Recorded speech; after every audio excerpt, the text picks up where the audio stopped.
Welcome back, Club Flashpoint. The point of flashy games. We played only Flash games on this podcast. Oh, could you imagine? True? Whoa. Welcome. I'm Dale Flashpoint. That was Faden Cross. Next to me, digitally, that is Jake McAskill for a special birthday treat. Yeah, Welcome happy birthday, aboard. Jake. Happy birthday, Jake. Thank you. I am so happy to still be alive this year. Yeah, 42nd birthday. That's right. I am Jake getting up turned there in 50 age. this year. Yeah, Jake turned 50 this year. Can't believe I'm actually 100. Wow. How you feeling? Was this a good birthday month for you? Yeah, it was fine. Besides the fact that instead of recording in person, we all have to record digitally, as you all probably have into it. Potentially picked up on that one. Yeah. Besides that, yeah. It's been pretty solid. Pretty solid. So, Thank you. Jake, have you been playing a game this month outside of our Game Club game? Because, as you know, there are too many games. Yeah, well, Is that our slogan? there are too many It's games. not, does it have a jump button? Because we lost that bit years Jesus. ago. You are still bitter about this. A little bit bitter. Why did you lose that? Natural causes, truth be told. Yeah, That's too bad but Jake, about what game Natural have you been playing this month? Besides the Game Club game, I've been playing Castlevania Symphony of the Night because I've been in a Dracula mood.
Ooh.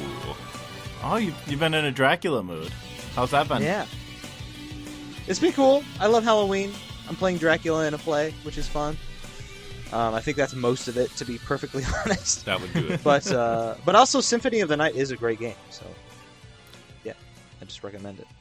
I have it on my phone, so it's easy to play when I'm on the move or just. Wait, you're playing it? You're playing it on your phone? Yeah, you can get it on the App Store.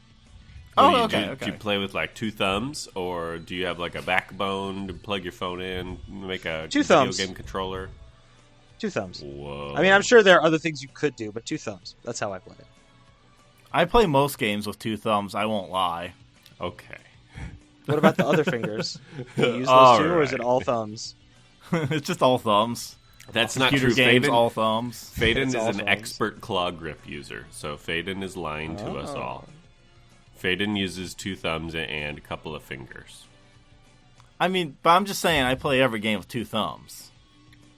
Yeah. Even thumb war? You know what? Fuck you. Even on mouse and keyboard, that's true. Holy shit. Yeah. So, Jake. Yeah. Why Symphony of the Night? Well, it's the only Castlevania game. Well, no, that's not true. I beat Rondo of Blood, but I don't like Rondo of Blood nearly as much as Symphony of the Night. Best soundtrack in Castlevania is on Rondo of Blood. Well, the soundtrack might be phenomenal, but as games go, Symphony of the Night is probably, of the two that I've played, I would say Symphony of the Night is a better game. It's That's really good. It's just a lot of fun. What do you like about it? What's I mean, I know people universally love Symphony of the Night, but I won't lie. I had more fun with Rondo of Blood than Symphony of the Night myself. What does Jake love about Symphony of the Night? I feel like it isn't easy, but it can kind of be played casually, because I just like exploring the castle and finding like hidden rooms and getting new weapons and armor like as I go.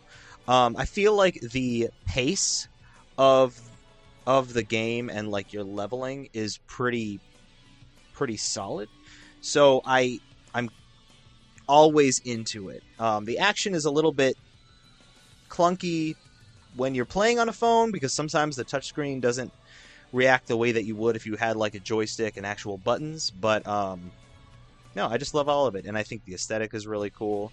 I mean, obviously it's a little bit dated, but I feel like its style holds up perfectly fine. Yeah, no, I just think it's a really solid game any way you slice it. You like being Alucard? I mean, that is cool, but like, other than the hair and like his general aesthetic, it could really be anybody. But I do like all of the powers that he gets. It could be Trevor Belmont. I mean, I don't know. You can't turn into a wolf or a bat as a Belmont. That's fair. That's why usually. Symphony of the Night is superior. And also, Symphony of the Night is just such a sick name. Say what you want about Castlevania, but like their subtitles are pretty good. They're pretty good. I wholeheartedly agree. I love Castlevania for that. Lament of Innocence, good. Aria of Sorrow, pretty damn good. Portrait of Ruin. We're just ranking the subtitles right now. Simon's not the actual Quest. game. Simon's Quest, it does what it says on the tin. Simon's on a quest. I always forget about the musical terminology.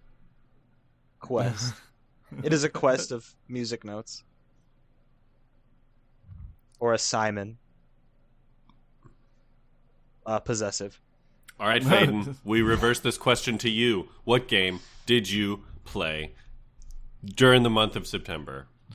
I guess I'm going to kind of leave it up to you two. No, you got to pick. You got to pick. I know you said this in the pitch, but I think it's in the justice and the spirit of the Club Flashpoint that you present the thing that you want to share with the class. Well, it's Jake's birthday. So, Jake. Fine. Fuck. A week ago. What would you rather hear about, Star Wars Outlaws or The Pathless? I don't know what The Pathless is, so we're going to go with Star Wars. I can give you the brief highlight of The Pathless is just you shoot a bow and arrow and you move real fast and hunt giant monsters. Oh, okay. That the sounds pretty cool. I guess there's a third option, which is Neon White. Faden was productive in video game land this month. I'm finishing my backlog. I'm checking off some boxes. Nice. Woo. But it sounds like you want to hear about Star Wars, Jake. Yeah, I'm partial to Star Wars.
except for people who have a non-broken brain.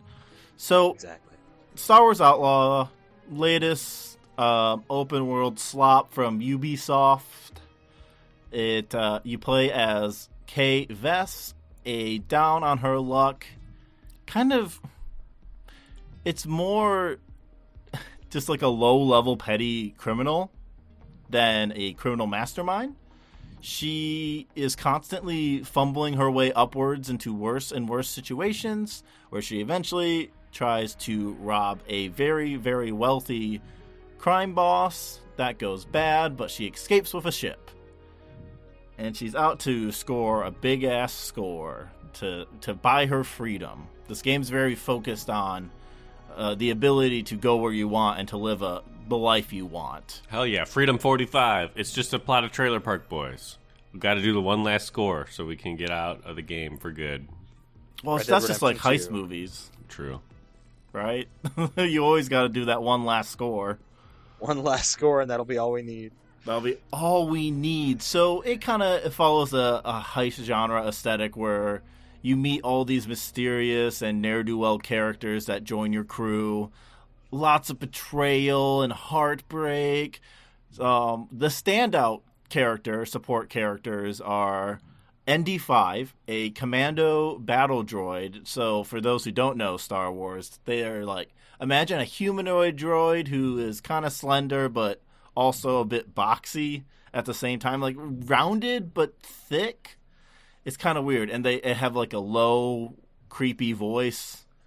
But this guy, he cool because he's wearing a duster jacket like a cowboy. Oh yeah. That does sound very cool. We do love hot commando droid robot with a duster jacket. Hell yeah. Who's also like kind of a protective boyfriend. Nice. Yeah, it's good. It takes a lot of inspiration from like the Uncharted series, where you're doing a lot of clambering around mountains, buildings, catwalks, ventilation shafts, really just climbing around, stealthing bad guys, killing them. Squeezing through too narrow walls. Yep, squeezing through too narrow walls to load the next area. There's a lot of cover, waist high cover to hide behind, of course. Boxes, barricades. But the thing that I enjoy about it, because it's a very, as they say, people who like Star Wars will eat any slop, and that was me. I decided to break my habit of not doing every single Ubisoft map marker. I tend to do that with these games for some reason, and I decided, no, I'm not doing that anymore. I'm too old to be doing this shit. There's other games I can play. Yeah. Proud of And I did some side content. There's the way you get abilities is you have to do character quests. And you'll find these characters throughout the world, and you just have to do some sort of related skill to the ability you'll start to unlock. My favorite thing is you can learn how to cheat at Sabacc by doing character quest stuff for Lando.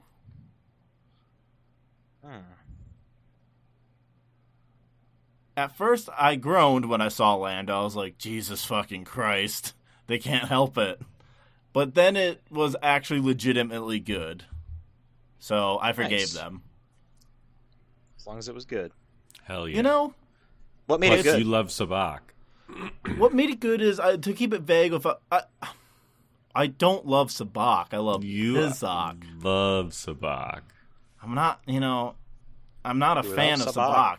It's just poker. But this is Kessel Sabacc, so it's like blackjack-y, kind of. I don't know. But the thing that made the Lando stuff good was it kind of realized his positionality and his transition point at this time in his life, because it's post-Empire, but before Return of the Jedi. So Lando's at this weird inflection point where he's kind of figuring out who he wants to be. And you get to see that throughout the quest. So I really like that. He's also wearing his solo cape outfit, That Oh, really? yeah. So that's also kind of funny. It's like, whoa, old Orlando in that outfit. What's happening? Right. But you unlock various abilities, make your speeder go faster, have better ship upgrades. Some of the quests are really good. You have to. One of them is you have to help out this old broken droid try to finish his mission. And I really like that one. Nice resonant 2 with ND5. You also get the cutest little buddy, Nyx. It's an axolotl furry creature thing. Star Wars Alotl. Star Wars Alotl. Nice little tendrils. It will like fetch things for you, attack enemies, set off explosives. Kind of helps you do all the stealth aspects of the game. It's your multi-tool. It's your multi-tool in Chaos. One of my favorite abilities to unlock was you can make Nyx attack someone so forcefully that they'll just start shooting their blaster randomly and they'll hit their allies often.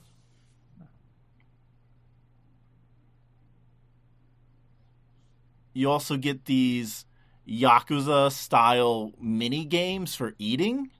It doesn't give you any benefit to do these, really. I mean, it does, but I like most of these massive open-world games where you have to craft upgrades all the time, do I really notice the abilities? Not often.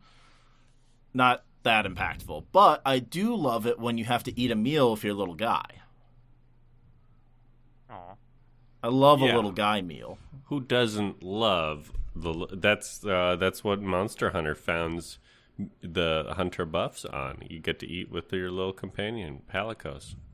Yeah. Who doesn't love to eat with your little companion? And one of my favorite ones is you eat in this you eat at Kijimi, Rise of Skywalker planet, very snowy is basically all you need to know.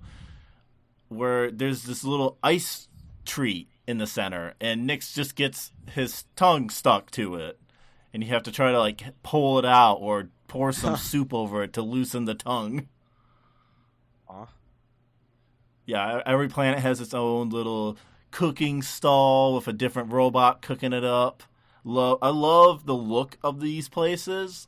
Very Star Wars, very... It feels very much like walking around in a set on Star Wars, which I really like. Oh, cool. That stuff's cool.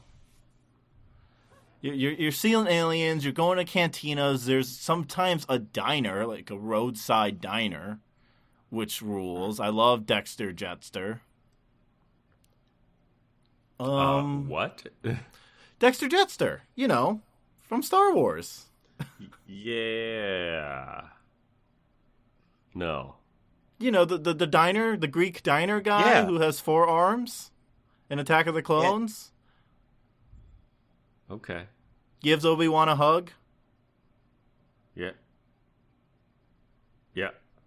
He has the roller derby, not roller derby. What's the drive-through looking bot that looks like she's in one of those 50s roller skate drive-throughs where they bring out your meals while you're sitting in your car. Huh. Who knew? Dale, have you not seen Star Wars Attack of the Clones? Whose clones? The clones, they're attacking. All right. Okay. Glup Shido. Anyway. Glup Shido. I also found the ending of the game really strong. Especially since this is new, I don't want to say anything, but there's a really consistent theme about having personal freedom and away from sins of the father sort of deals and family drama and just trying to be with your found family, and it really sticks the landing on that. Even if it kind of plays badly sometimes, which I think its stealth could have a lot of work, I was surprised at its thematic cohesion and how it sticks to it to the very end and didn't drag it out. Nice. Right? Very nice. One last final thing to close it out. Its reputation system is cool. I usually like to try to always max out my reputation with other factions in most of these games, and often it's very easy. Even in Fallout New Vegas, if you're careful enough, you could have max reputation with everyone until the very end. Yeah, until like the last act of that game, where it's like, all right, you make the choice now. You have to choose. Mm-hmm. And Star Wars Outlaws is constantly offering these decisions, especially in side quests. Do you help the Pikes or the Crimson Dawn? Do you keep your contract for the reward you were promised, or do you get a bigger reward by turning around and selling off the information to someone else? Oh. And I love those constant decisions where you have to choose who you want to be allies with. Nice. Make it feel a little more important. Yeah. I'm sure you could grind out enough to make it maxed, but it felt a lot harder than normal. It felt counterintuitive to how the game wants you to make choices. So that's why I kind of liked playing just some side quests and then doing the main quest.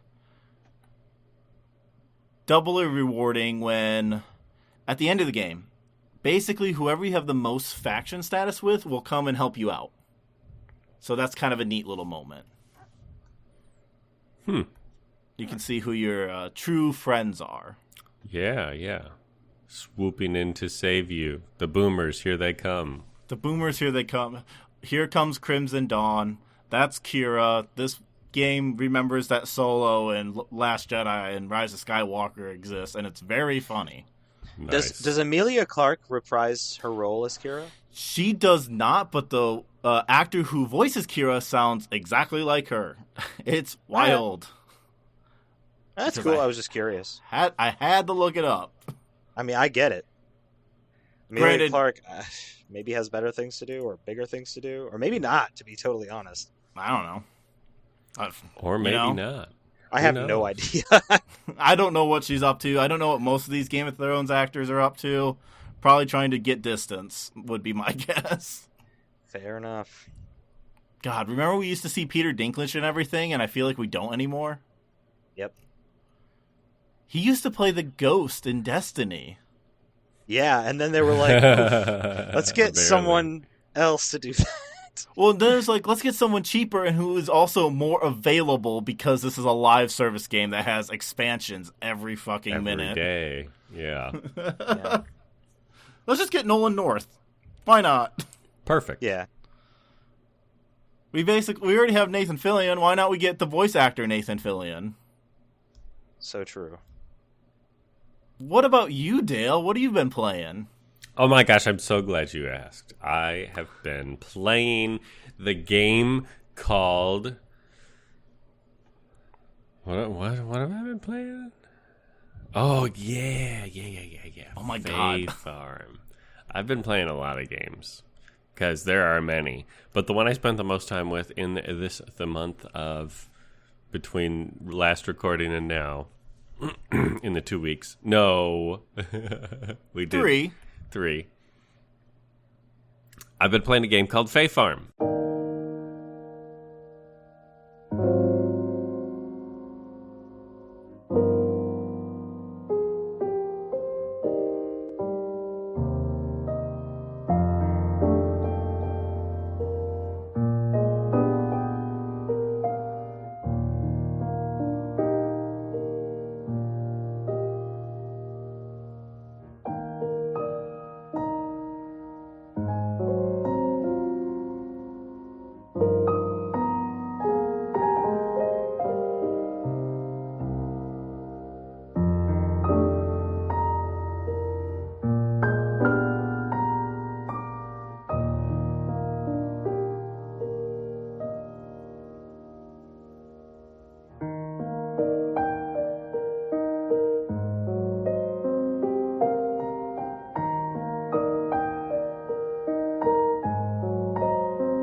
And Fae Farm is according to the Wikipedia page that I'm reading from right now, farm life sim with role-playing elements. developed and published by Phoenix Labs. And Phoenix Labs is also the company that makes the Monster Hunter adjacent game called Dauntless. Dauntless, which is a free-to-play game you may have heard of. I have not heard of that. Wait, it's Monster Hunter adjacent? Is it in the Monster Hunter world or like Monster Hunter? It's like Monster Hunter. Okay, it's an Unreal Engine Monster Hunter. It's like Fortnite Monster Hunter. There it is. There's where I wanted to I was like, a lot of games are like Unreal Engine Monster Hunter, but sure. It's pretty much the same formula, but with a few less difficulties. Mm-hmm. But anyway, Fae Farm is the game in question, and what I have kind of this relationship with these farm life sim games that stems in me going for about a full year cycle and going, you know what, this game, these types of games are good. I like these games, but there are other games. There are other games, and I end up playing other games. And I'm sure that will eventually happen with Fae Farm too. But for now, it's got my hooks. It's got its hooks in me. There we go. It's got your hooks. Nice. It's got your hooks, kid. And here are a couple of the big reasons that I think that keep me coming back. Number one, the key tools that you use, like your pickaxe and your shovel and your regular old chopping wood axe and what do you call that other thing that you water plants with? Oh yeah, the watering can. Those don't take up slots in your inventory. Isn't that crazy? They don't take up space, so you can you've got a full empty backpack separate from those tools. Same thing for the other things you end up using, which I think the other things you end up using are a fishing pole. You got a bug net, a critter net they call it, because there's other things than bugs that you end up catching. Yeah, there's insects. There's insects, there's frogs, there's mystical Fae creatures, because it is, after all, the Fae Farm. That's right, folks, there's magic in this game. They're not kind of shy and hinty at it like Farming Moon, Harvest Moon, where there's there's the Harvest Goddess, and she's got some sprites, but you don't really get to use any of that. You kind of just help them a little. This one's like, you know what? No, there's magic here. You get to use it. You are going to level up the tools, and the tools get these cool magic abilities where, like, your pickaxe will be able to mine a 9x9 area in one hit, or your shovel will be able to dig up the pile of dirt here, and then it'll, like, spike over to the next pile of dirt, and then get that one, and then go to the next one, and it'll, like, ricochet between 4 piles of dirt and get them all. Or your watering can will water a 9x9 space or all at once. Or not a 3x3, 9 square. 9 squared. I think it's actually 3 squared. 3 squared. 9 spaces total. Math, numbers. They're all around us.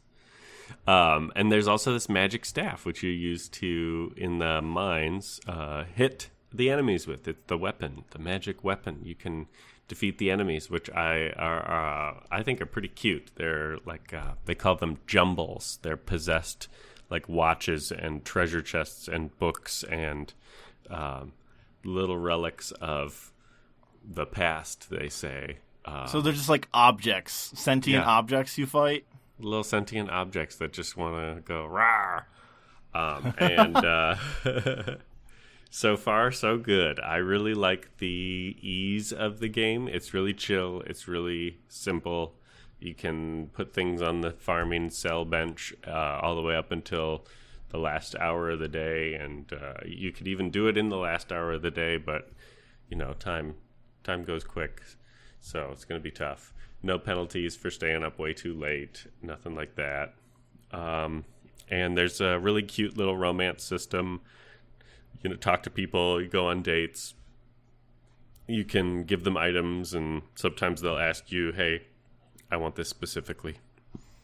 Oh, could you pick up a jar of pickled vegetables for me? I really am craving those. Can you pick up a jar of pickled Fae, please? I haven't learned the pickled Fae recipe yet. Can you eat the Fae? What do you do with the Fae when you capture them? I've been wondering this. So the main story overarching so far is that I've crash landed on this island continent of Eorza. And wait, what? No, wait, hang on, what?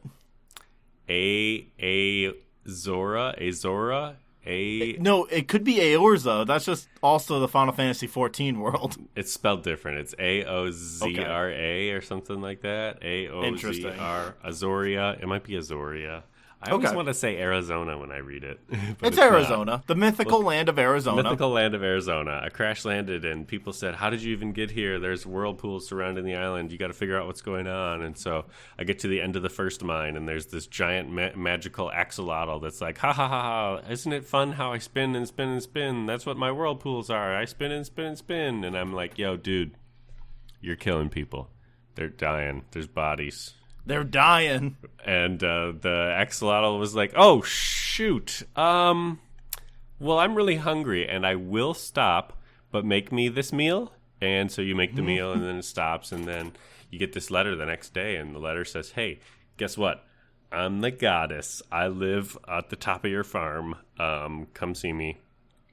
And there's a couple of areas in the world that are, like, gated by... The first gate is these branches, and you can't go past the branches. They're kind of like thorny bushes that squirm and writhe, and then you get the magic staff, and the magic staff can whack away the branches. But then there's these clouds of miasma, and, well, once you help the axolotl, he teaches you this magic twirl ability that clears up the miasma that lets you go up to see the farm goddess who's there, and she says, hey, guess what? There's a couple other of these creatures. They're doing their thing. I let them go for too long. They're having too much fun now. So I think you can help because you're an unbiased party who washed ashore. Also, guess what? There's the Fae realm that I've locked away because it's leaking this toxic stuff that makes humans die. So we got to deal with that as well. So she opened up the Fae realm, and now I'm working on the second mine, and I think I'm maybe a third of the way through the story. I don't know. It's kind of hard to say. I am only about halfway through. There's also a DLC portion where I planted this freaking beanstalk in my backyard, and now I can go up to the cloud land and cavort with the bird people. Yeah. Who doesn't love a bird people? I love cavorting with the birds. And then there's also another DLC portion where I can hop in this frog's mouth and go to a land full of cool critters who are just like variants on the frogs and bugs that are in the regular land. So through all of that exploration, you do things like farming your turnips and potatoes. You tend to the sheeps and the chickens and the bunnies of the world, which all have these fantastical names like Cluckoos and... Hop-Hips and freaking Miltanks. And, oh, no, that's Pokemon. I've got confused.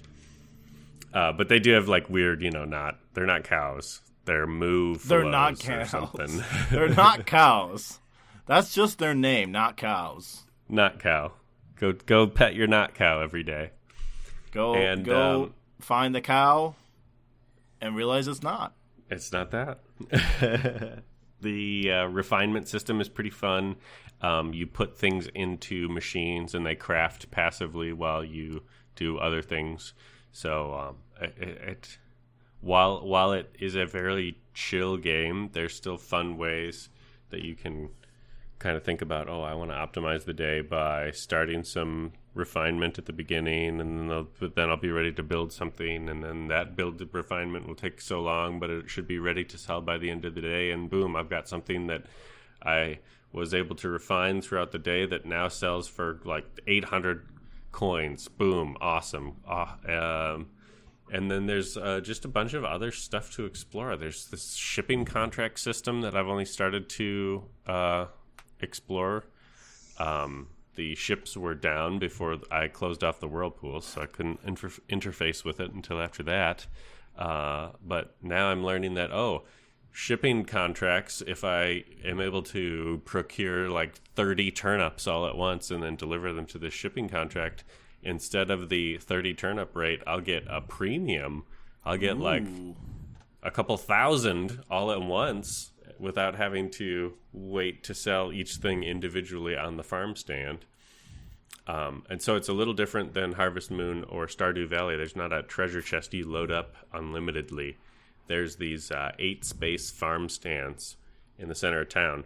There's 4 of them. So what is that? 4 times 8 spaces to start with. And you can buy upgrades at your own, that'll show up at your own farm. So that's pretty cool too. Is it the honor system? Do people have to put money in when they take things? Yeah, it's the honor system. Everyone abides. It's a really nice place. I think that I'm kind of picking up the subtle vibes that the goddess lady maybe has this psychic connection with everyone and is controlling everyone subliminally. Because, hive mind. Yeah, I think it's hive mindy. There was a moment where she goes, this whole Fae realm thing, when it started leaking the poison and the toxins, I did have to, I had to ask everyone to forget about that place. They had some friends there, but I had to close the portal and ask them to forget, and they all said okay. Nice. I love it when I can make people forget things. She just asked nicely, and they all forgot. She just asked nicely, and she just got what she wanted. Yeah. She gas-kept and gatekeeped. Gas-kept, gatekeeped. Gas-kept, gatekeep. Gaslighting, gatekeeping, girl bossing over here. So I'm only the goddess of harvest. The goddess of harvest. I'm only in summer of the first year. I did slow down the passage of time to make sure things are going slow, and you can save any time during the day and resume days halfway through or 3/4 of the way through. Oh, that's really nice. Also, I am flirting with this Well, I was flirting with a lot of people to start with, but I think I've zeroed in on Pepper is her name. Pepper likes the outdoors, and she's from this place called Hindergard or something like that. But something German, it sounds like. Something German sounding. And she always asks for things like pickled fish or pickled vegetables and handfuls of berries. It's a really cute game. I forgot to mention that. This aesthetic of this game is disgustingly cute. It's like the remember not Sims but My Sims on the Wii. I think it was like My Sim City or My Sim Spy with that little like kind of chibi. It's like that, but more human. It's more rounded out and more clearly defined, humanized. Another really good comparison, Fantasy Life. This game kind of plays a lot like the Fantasy Life game that came out on the 3DS. I really loved that game. You've been chasing that high, I think, forever. Well, Fantasy Life, the girl who stole time, got delayed again, so I won't get to play that this October like I thought I was going to be able to. I'm still chasing that high. And this game is scratching it real good. There's job quests you can do to earn different outfits at the end of each one. I love a good little customization. There's fun. There's wings. You can double jump with the wings, and you can also customize those. There's what else? Oh, the fishing. The fishing's really fun. I think the fishing minigame is simple but interesting enough to keep me coming back. Also, the other thing that I think is cool this game does, if any of you are familiar with the My Time series, My Time at Portia, My Time at Sandrock. No, not really. This game, Fae Farm, does a similar thing like the My Time series does. If you add certain pieces, and I think even Stardew Valley does this, now that I think about it. If you add certain pieces of furniture to your house, the house becomes more relaxing. And so at the beginning of each day, you'll have like an extended health bar, an extended magic bar, an extended stamina bar, depending on what kind of furniture you've placed.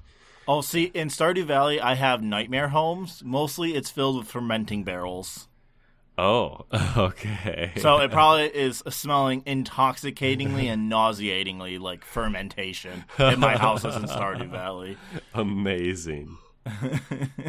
Just the kegs are surrounding all the baby beds, you know? Oh, perfect. That's perfect.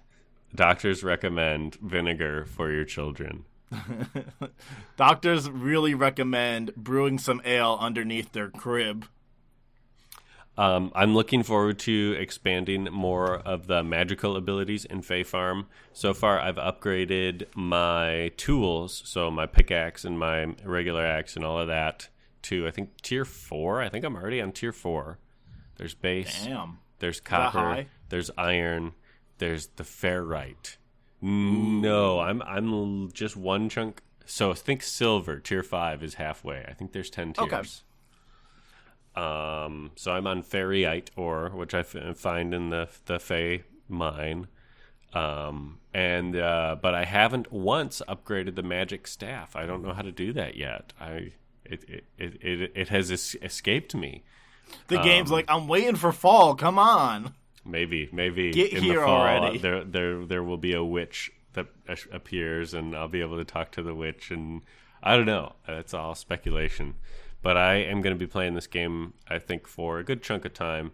It's a good one to play after work. Just kick back in the recliner and play it on the TV. Pop the Switch out of the dock. Play it in bed. I got this on the Switch specifically so that I could play it where I need to. I like it. It's a good game. Really cute. A lot of fun. Definitely recommend. Yeah.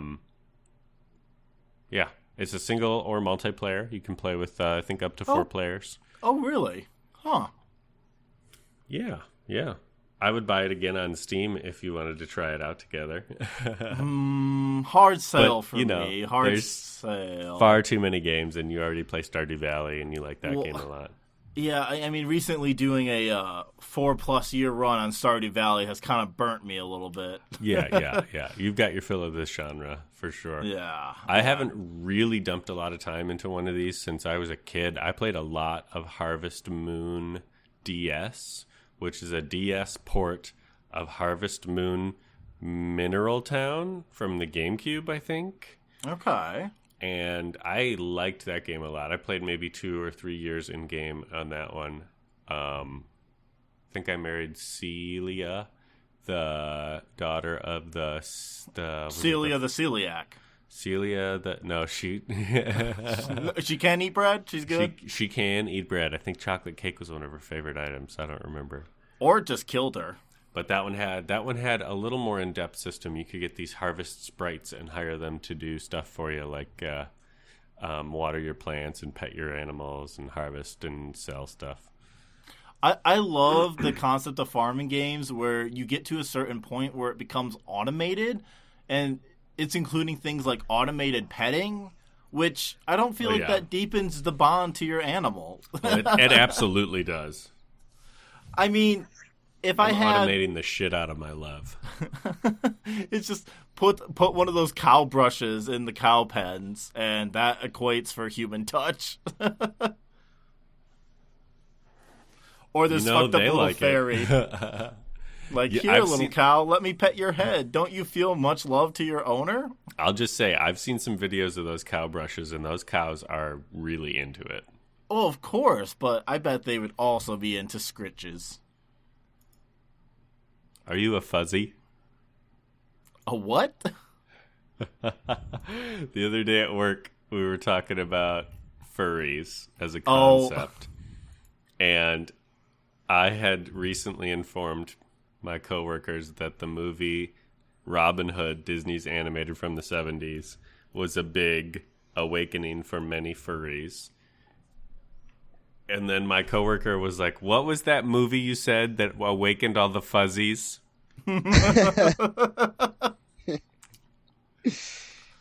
Oh, that and Beauty and the Beast, right? Yeah, oh, absolutely. God. A Bug's Life too, probably. Yeah, A Bug's Life too. Yep, that awakened a lot of furries. What? I don't know. I guess unless you're into, like, bird stuff, and then They're animals. I'm just thinking about the bird that terrorizes them. Just really relating to the bird in A Bug's Life. Speaking of media that really awakened a lot of furries, how about the game shit. we played this month? Let's talk about Dreamcast classic Sonic Adventure 2.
But before we get into that all, we like to do elevator pitches here at Club Flashpoint. Tradition. This is our actual gimmick. Yeah. This is our actual bit. Yeah. And since Jake's the birthday boy, Jake gets to do the pitch. Jake, you get to do the elevator pitch for Sonic Adventure 2. All right, I'll do my best. Let's go. I'm going to give you 30 seconds on the clock. You right. got this one, Faden? Oh, yeah. On your mark, get set, go. Sonic Adventure 2 is the sequel to Sonic Adventure 1 on the Sega Dreamcast, where you get to play as multiple Sonic the Hedgehog characters going on adventures and trying to stop the evil Dr. Robotnik. In Sonic Adventure 2 specifically, you get to discover the origin of the iconic anti-hero Shadow the Hedgehog and find out what his backstory is and motivations are, and find out where his moral personality Time. really lies. I mean, honestly, I feel like that covers it. Yeah, that was the most straightforward elevator pitch I've ever heard in this show. It's pretty straightforward, yeah. It was pretty well informed. Yeah. I mean, I played it. We all played it. Yeah. We sure did. Some quick background, developed by Sonic Team USA, published by Sega. Came out in June 2001 to celebrate the 10th anniversary. Big No, celebration. Sorry. Yeah. 10 years of Sonic at that point. 10 years of Sonic, 1991 on the Genesis. So, it might be good to, let's go over our history with Sonic. You think so? You think we should preface our history with Sonic before? Yeah. This game? What's y'all's history with Sonic? Let's go with you, Jake.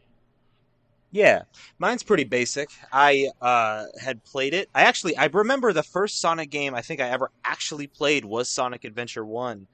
On the Dreamcast, visiting a friend, like once ever, and I did find it very difficult.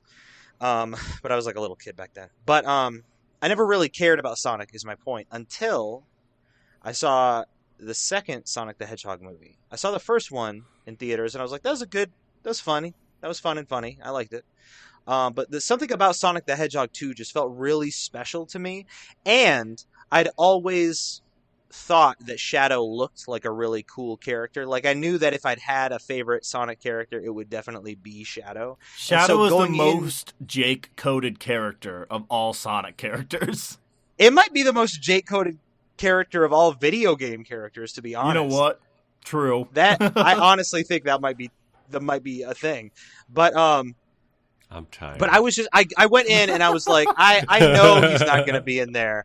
But that's just like my deep secret wish. I just want to see Shadow. And then when he showed, like, for one thing, Sonic going supersonic, that was a treat. That was really cool. And then seeing Shadow in the Stinger, I was like, okay, this might actually be something worth, like, really investing in. And then I just watched it again after that, and I was like, this does something to my heart that I really don't mind. And then I was like, I kind of want to, like, this movie made me want to get into the games, and that's honestly how it happened. My interest stemmed from a sequel video game film adaptation. Did this game help your love for Shadow? I don't think it helped it. I just think it sort of added to it. It didn't make me feel love where there wasn't any. It was just like, it's nice to have more of what I love, if that makes sense. You got the details now. Exactly, yeah, like, okay. You already love the thing, and now you have the full mouthfeel. Right, I could talk... What? You have the full mouthfeel. Yeah. You fully tasted Shadow now.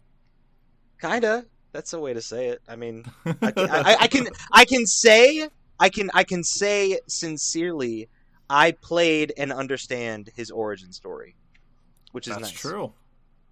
I can speak to it now, as both of you can. Yeah, Dale, what about you? I played Mario and Sonic at the Olympic Games on the DS, and that game was pretty fun. What Olympic Games was it? It was it Beijing? Summer Olympic Games. Okay. I don't know. I was maybe I was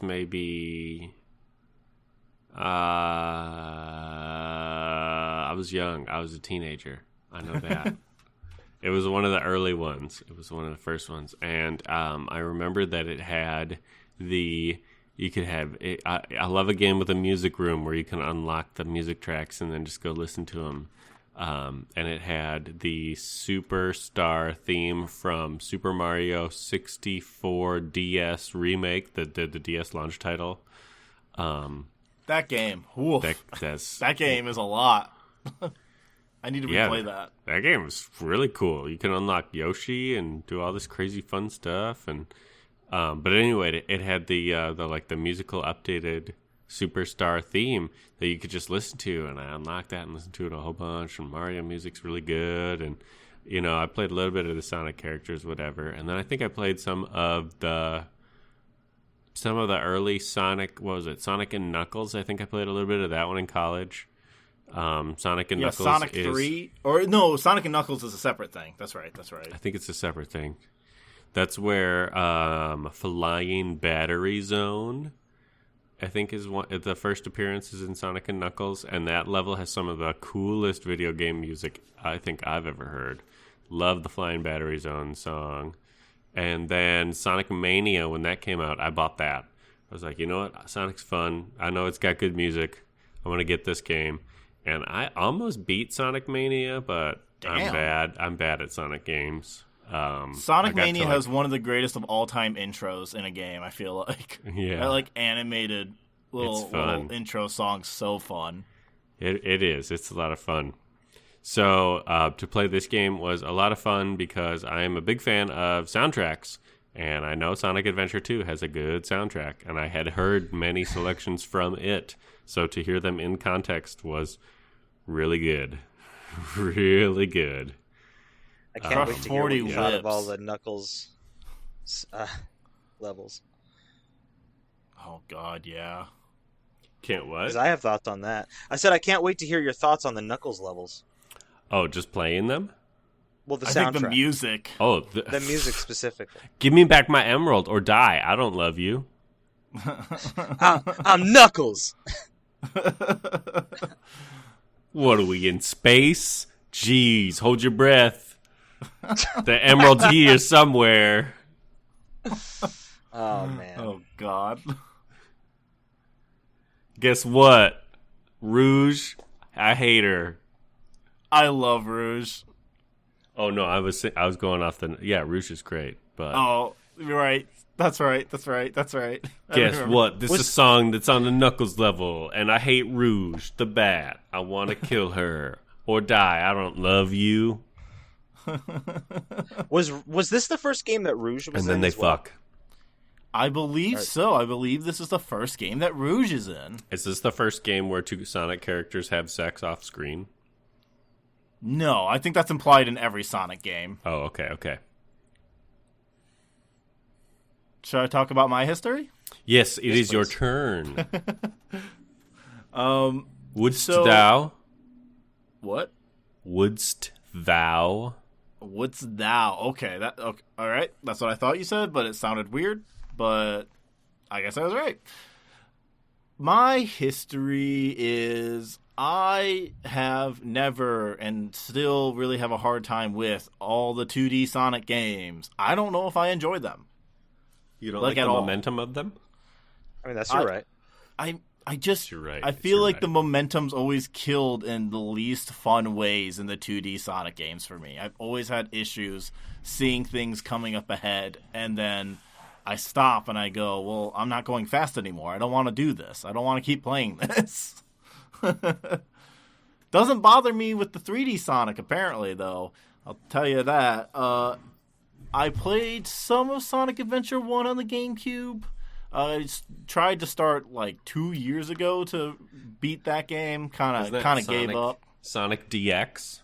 DX. Yep, I played Did you Sonic know DX. that is the first Sonic game that was ever released on a Nintendo console? I did not, actually. Huh. Crazy. What about Where Sonic or Sonic Sonic Unleashed? Sonic? I guess so. Yeah. Sonic. That was Furry? on the Wii, right? Sonic Yep, Furry? that was a Maybe Wii game, I believe. Yep. Sonic that was, Furious, like Furious, but for I yeah. get What it. about that one? Okay. That was when Sega went full on, you know what? We can't beat him. Let's join him. And Nintendo was like, welcome aboard. Yeah, sure. What about the one where Sonic had a romantic relationship with a human person? Sonic 06. Sonic 06. That was the marquee Sonic coming back, high graphics after I believe Adventure 2. And But I whoa. played Adventure actually 2 is Adventure so 2 good. Battle for the GameCube. Okay. Oh, I did not get far. No, not far at all.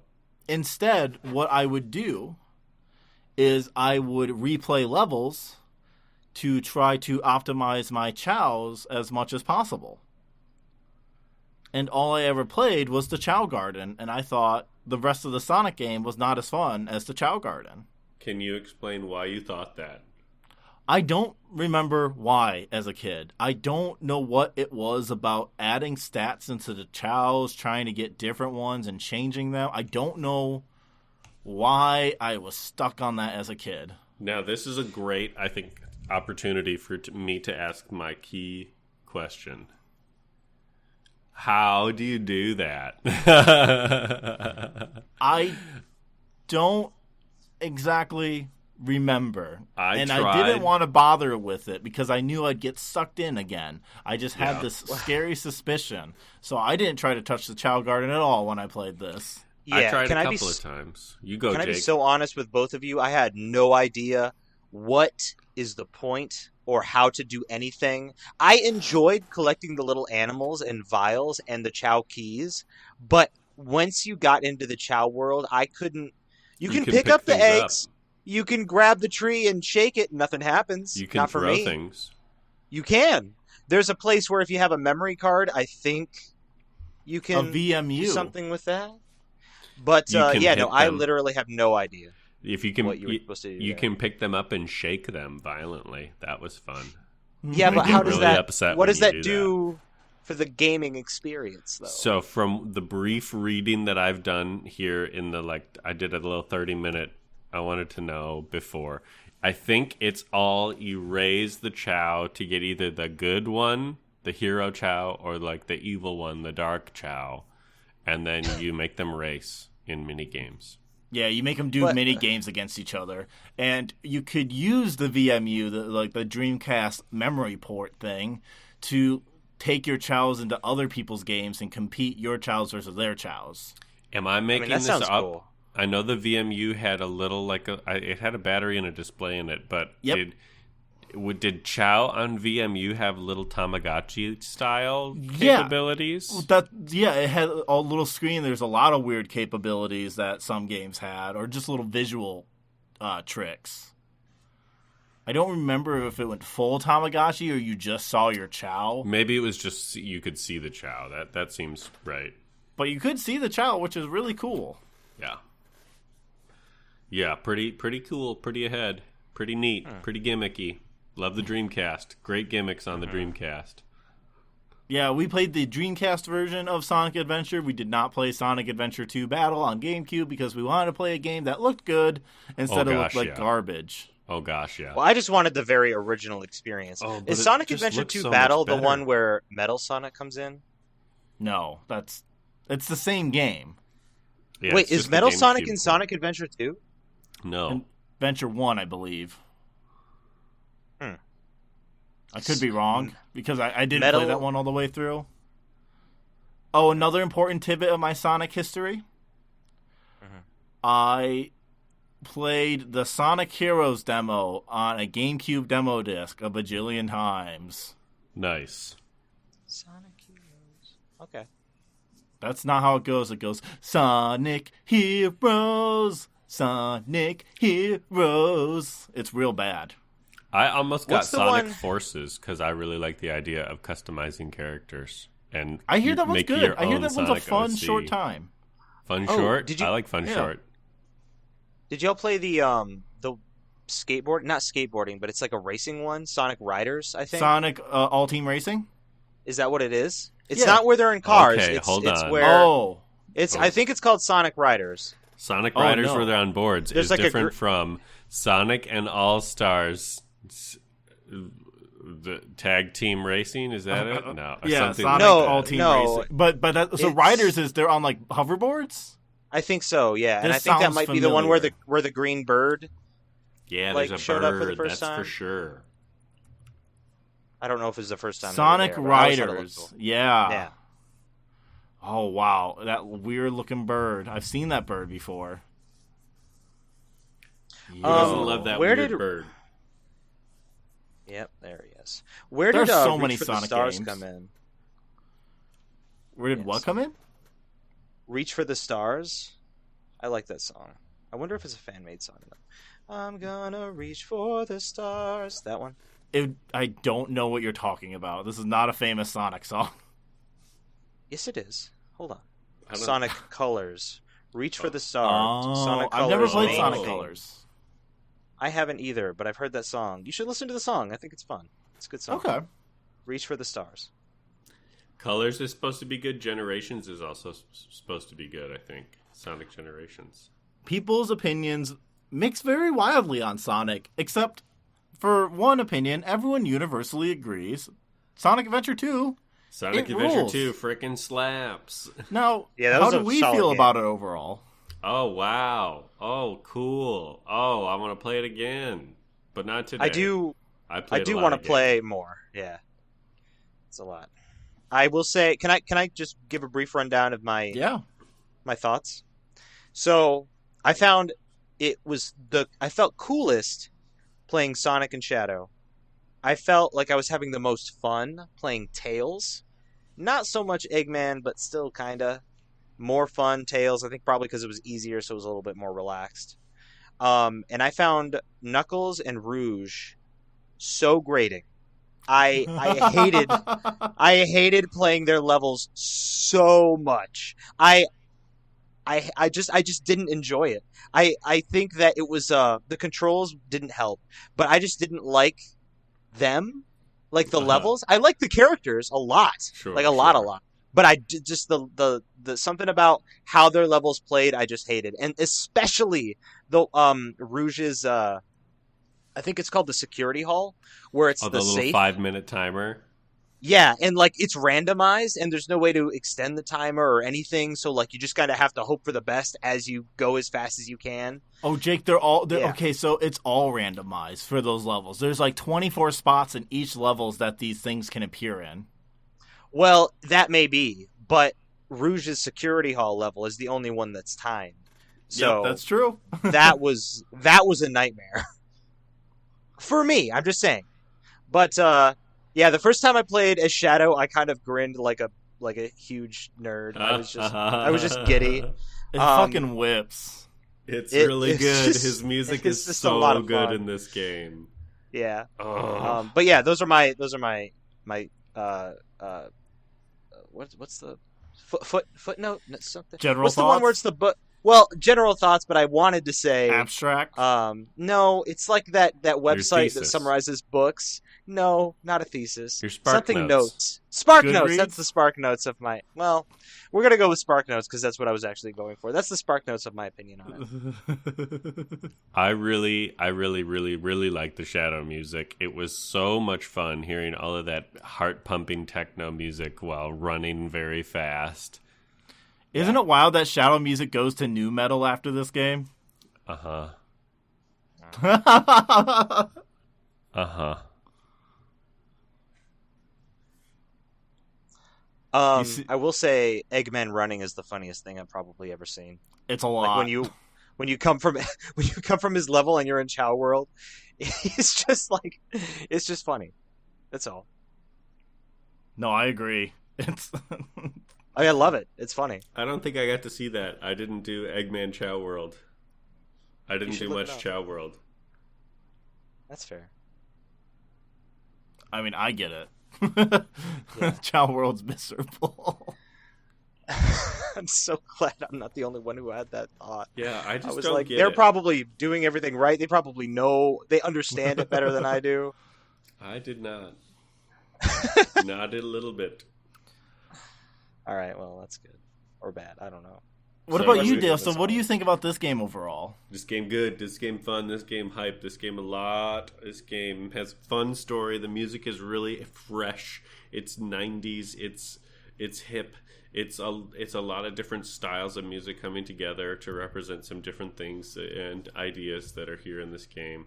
I really like what it does. I really like how it is kind of a cast of characters game. You get the three different styles, like we've kind of talked about. You get the Sonic/Shadow levels where you're running really fast. You get the Tails/Eggman where you're shooting stuff in a robot and kind of hopping around doing some platforming. And then you get the Knuckles and Rouge levels where you're flying around and climbing up stuff and searching for, usually searching for three different things based on some clues that you're getting from computers. And those, they're kind of three different headspaces for a video game to bring all together in one. And I think it's a really fun time.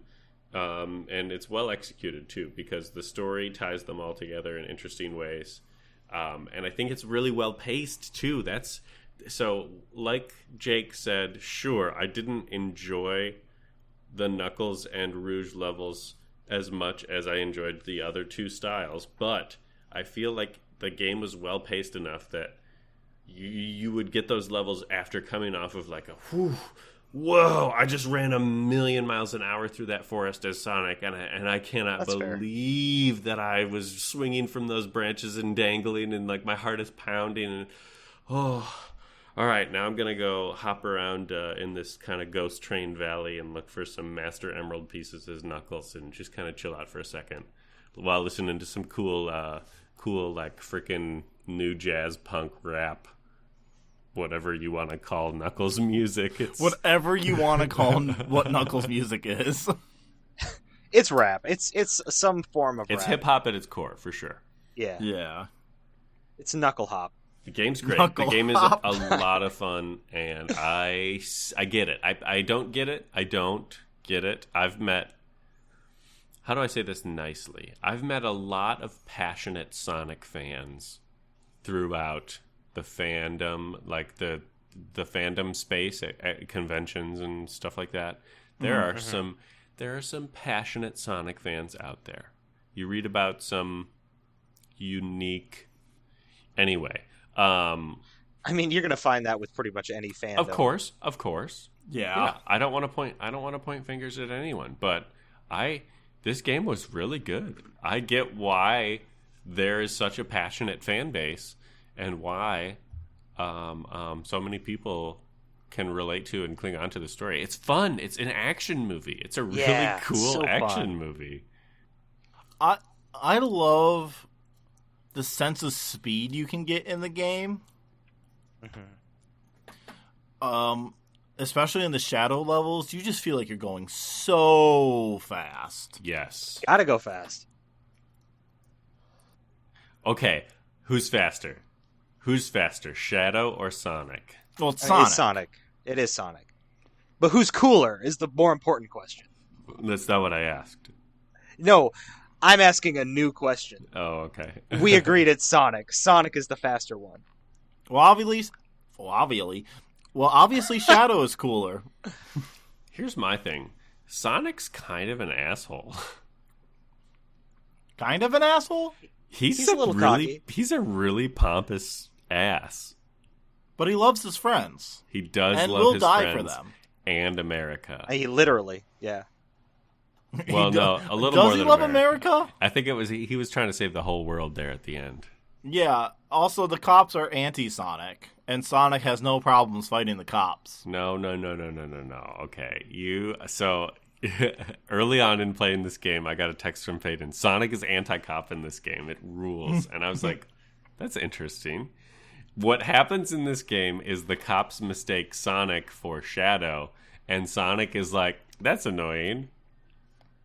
But he has no qualms. Like, in the intro of the Sonic level, the first Sonic level, he beats the shit out of cops and jumps out of the helicopter. That doesn't make someone anti. It kind of does. I mean, that's a death sentence in America. He's anti those ones. Look, okay. there is political discourse that could take place. The bad if we were guy's to analyze name is Gun.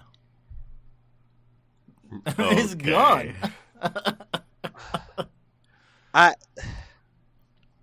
The president is a coward. I mean, yeah. Sonic's out there probably saying "a cab." You can't convince me otherwise. You know, you can really interpret whatever you want from art, and I think that's the beauty of it. But video games, however, Faden, are not art. So Crush 40, So that's your quintessential mistake. Can I talk about something? I have a very real... I mean this from the very bottom of my heart and soul. I have a very real critique of this game that maybe is a little harsh, but I just want to know, are we there yet? Can I talk about it? Go for it. I don't care. I think the voice acting in this game is destabilizingly bad. And I don't understand. I don't get... Because it came out in, 2001? Mm-hmm. That's still pretty early. Ocarina of Time came out 3 years earlier. There was no voice acting in Ocarina of Time. Well, there was, but not scripted. But what I'm getting at is But really, what I'm getting at is the way that they delivered the lines. It was almost like they were trying to make it sound like they didn't know how to do it. Not even that they were not that good, but some of the deliveries were just how do you even? It's like someone shoved the script in their face and they said, "Read this right now," and they did. That's the take they took, and I don't get. I was just. I still loved it. I will say I genuinely loved the game. But the voice acting was kind of insultingly horrible. It felt... For everybody. It felt so disconnected from every scene, too, and the urgency of scenes. It was so casual. Especially, I think, Knuckles sticks out to me the most. But I will say, even Shadow and even Sonic, sometimes their deliveries were like, guys, you were paid to do this. No, that's what I mean. I mean this from the bottom of my heart and soul. I did not enjoy. I gotta that's give probably the only thing. They were super monotone, like almost all the time. But what I liked about the voice acting and the delivery is that sometimes there's dialogue that overlaps, and at first I was like, what's going on there? But then I realized, no, in conversations all the time, and here even in this podcast already, people talk over top of each other. That's kind of a cool, that happens. Yeah, I noticed that too. I couldn't hear the voices as well as I could hear the music, though. The mixing felt off. The mixing is also a thing. I think there's just the audio of it, sans the music. There's a lot to be desired, but that's okay. I mean, it doesn't have to be perfect for it to still be a game that is to be loved. And it's an icon. It is, and it ought to be. I'm just saying. Nothing's perfect, especially art. Yeah, I found the president. Oh, you Tails. Sure did, Tails and me prower. Did you know that's why they call him Tails? Is that because if you add the letters T-A-I to Miles Prower, you can rearrange the letters to spell Tails me prower. Okay. It's because he has 2 tails. 2. that's the other theory. I wouldn't call it a theory. Well, I don't think anyone's ever confirmed it. And there's no way to know. There's no way to be sure. No one knows. God. One more thing. One more thing about the audio. Okay, so when you did the boss fights, why did they only have one line? Like when you're fighting Shadow or fighting Sonic at the end, I think Sonic says something like, "I'll use your chaos control." I must have heard that shit 50 times. Sorry about chaos control. Just that over and over and over chaos again. So you have a second sentence, anything. Nope. Badasses say one thing. A lot. God, how do we feel about how the game's played? With a controller? That's fine. You know what? You can play games with controllers, Faden. What are you trying to get at? Oh my god. What? What are you talking about?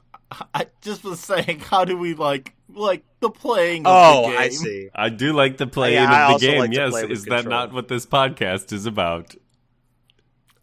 I mean, moving and stuff. How do we feel? Does 3D Sonic work on us? How do we feel about when the game makes you slow down in the Sonic levels? Sometimes I had fun. Sometimes I was very annoyed, and I think a lot of that has to do with the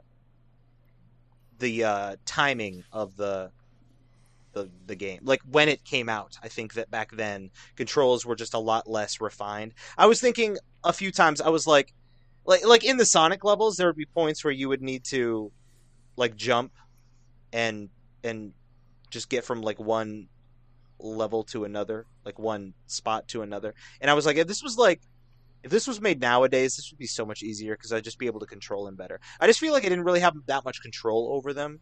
And sometimes I died and I was like, bro, I should not have died there. I died a lot trying to do the homing strikes.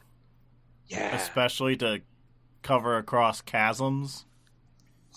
Yeah. I found myself pushing forward on the analog stick quite frequently when I wanted to traverse levels. At times I pushed the A button to jump, and then I would push it again when I wanted to engage the kind of second jump function. Game controlled. So, jackass comment aside, I really liked this game. I played it well. This has some good platformy moments. This has some good momentum-based You're going forward. You're going fast. You're grinding on rails. You can quick tap the A button and the directional button to transition between rails really quickly, to quickly grab that one up. Oh, there it is. Then go back. There's coins on the other rail. Oh, now you want to go back to the other rail again. Quick, there's more coins. Oh, there's another one up. Oh, but you got to jump and then do an air dash to go hit the thing, and then boom, you land on a platform and found you some more secret one-ups. And then there's this Chao thing that you're never going to use, but hey, cool, you found a secret path, and then boom, you go back onto the rail, and you're at the end of the level. Also, I like how you call them coins. They're you know, same purpose. The rings. The Sonic rings are so iconic. It's just funny to call them coins to me. Coins. I'm not saying it's wrong. Wahoo! They're functionally the same. Sonic rings, a bell. That's what Sonic rings.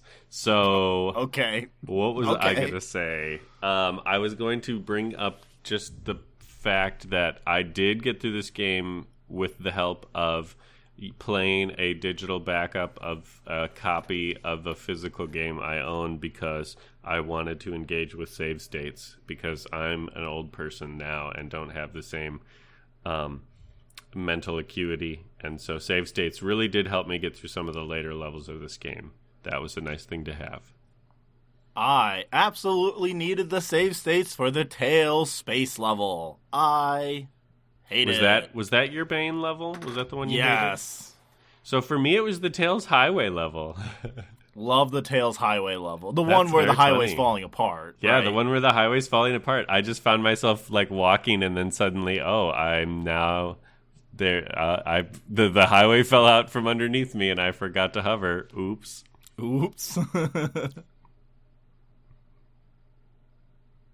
Huh. Yeah, Tail Space I had fun with. I just had such issues with the Tail and Eggman levels. Tail and Eggman is the name of my punk band. Tails and the Eggman. You know, I don't think I can be convinced that Kingdom Hearts 2 was not heavily influenced by this game. Because how so? So all of the space stuff all of the space stuff just reminded me so much of the world that never was, and then even the final boss and true. the last not the trailer, but like how after you beat the good and the bad path, there's like that. The Kingdom Hearts ass secret ending trailer. Yeah. I was this is so. Yeah, no, I'm just saying, like, that's so Kingdom Hearts coded. Like, it really is. And not Kingdom Hearts recoded, just Kingdom Hearts coded. To be clear. To be clear. Yeah, no, I truly, in my notes, I wrote, this is the most Kingdom Hearts ass thing ever in this game. It rules. Now I want a Kingdom Hearts Sonic crossover. Or did it happen in that game? It's already happened. Like. It did. No, it's already happened. We have a Sonic. Oh, Super Smash Brothers. Yeah, Super Smash Bros. Yeah. Good call. Way to keep me honest. No, I love the Knuckles and Tails. Not Knuckles and Tails. Knuckles and Rouge levels. And the Sonic and Shadow levels, except for one Sonic level. But, man, the Tails and Eggman levels, really, I didn't like them. I didn't like controlling the mech. Do you think you would have preferred to just, like, control Tails? I mean, it would have been a different experience. But honestly, I just cut them. No, I wouldn't cut them. Some of them are fun. I don't hate them, but they were my least favorite levels. Big Robot Go Boom. Big Robot Go Boom. I don't know. I'd prefer my Armor Core Big Robot Go Boom. Man, I am having issues with my R's today. So, should we maybe kind of just quickly go by the levels? Say some thoughts about them?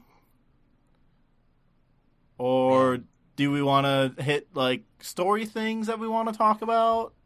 What are we feeling? Where do we want to go? I feel like, as we go through the levels, we can broad stroke the story. Hell yeah. We open up on one of the most iconic video game sequences, which is Sonic breaking his way out of a helicopter with a cool skateboard. After beating the shit out of cops. Airboard thing. And then he... Snowboard, right? It's a snowboard. It's a board. It sure is. Obviously, it's not going down snow. It's going down that tall, what's it called, hill in L.A., but, you know. Yeah, and we get escape from the city. Follow me, set me free, trust me, and we will escape from the city. Great fucking I'll make song. my way from me to you. Good. It's so good. I'm bad at controlling the snowboard, though. Oh, yeah, that was tricky, but a lot of fun. A lot of fun to try. And then you just, you bounce your way through. You learn all the cool controls that are available to you from right off the bat. Do you get an upgrade in that one? Do you get the coin dash right off the bat? Or is that in level 2? That's a little bit later. I believe that's the jungle, right? No, you have the coin dash before the jungle. It's at some point. I don't think it's at the... maybe. Yeah. Anyway. Honestly, the upgrades felt like so negligible in this game. They really could have just doled those out instead of making me find them. I think that would have been nice. Oh, I thought it was kind of cool. You adventure your way through. You find the new equipment. Now you can. It was very Legend of Zelda inspired. I liked it. I think sometimes you don't have to do your inspirations. It's okay. Yeah, well, I thought you're it was a Legend grouch. of Zelda inspired. I mean, I genuinely did. I have to agree. Like, I do like. I mean, it is fine in its own right, and I thought it was cool that when you got a new item, it allowed you to go to a new place or do a new thing, which is also something that Zelda does. In this, though, you can go back once you're all fully powered up and backtrack on the levels and interface with new parts of the area. That is true. Which I never did, but for Chao and also there's different versions of every mission. Right, because there's, mission 2, collect 100 coins. Mission 3, the whatever that is. Yep, that's right. That's correct. Mission 5, die twice and then die win. twice. Die twice to win. Yeah. I think what bothered me is going through all the hero, having the upgrades, and then having to go back through the villain and not having any of the upgrades. That annoyed me. I'm like, give me back my stuff. I have them. Yeah, especially when the bad guys were more difficult to play through. Can you play as the bad guys first? I didn't check. Yeah, you can. That probably would have been an interesting way to do it. I feel like you'd be so disappointed to be like, all right, so now I got to play an easier version of all these levels, I guess. Right. Or you wouldn't notice it and you'd be like, wow, I got really good at this game after playing the bad guys. I feel like you would notice. Some of them are... There's no timed mission for Knuckles like there is for Rouge. Yeah. True. Whoa. That's revolutionary. I did have to use the save states for Rouge's level, for sure. That one. Timed one. Yeah. So, the next one, first Knuckles level, Wild Canyon. Give me back my emerald or die. I don't love you. Great music in this game. I love the Knuckles music in this one. Yeah, Wild Canyon's a banging track. Very fun. Yeah. Really groovy. Is that really the kind one... of feels like Nushabes a little bit. Rest in peace. Great artist. Oh, something we kind of gloss over. The military can't differentiate between hedgehogs. They're just profiling them. True. Again, also, it's ACAB sleeve right on its... Or ACAB heart right on its sleeve for Adventure 2. Yeah, a dark blue hedgehog does look kind of close to a black hedgehog. They look nothing alike. He's not even dark blue. He's just blue. Oh, okay. Well. Did anyone notice the Phantasy Star Online billboard? Yes. Did anyone notice the Knights balloon thing? Oh, I didn't. Yeah. The Knights into Dreams. Knights into Dreams. There's a lot of like, hey, we're Sega. What's up? Hey, we're Sega. What? Did you notice the Pretty sure the Crazy Chao Taxi's 2 in Chao there in Space somewhere. movie poster? No, I didn't. What? Chao 2 Chao in Space. That's so cool. It's cute. The thing I like about the Knuckles levels, I love getting the clues and just figuring out the puzzle, finding out where all the emeralds are hiding or the keys and whatnot. I just fly around until it goes blip, blip, blip, blip, blip. Oh, you didn't get the readouts? No, I'm not a psychopath. I did the readouts too. Okay. Flying around is fun, though. Yeah, it's pretty cool. Even though I had a hard time telling when I was dangerously flying around for the enemies and then dangerously flying around for myself. I couldn't tell if I was going to hurt the enemies or hurt me most of the time. Mm-hmm. Give me back my emerald or die. I don't love you. Are you gonna ever say where that's from?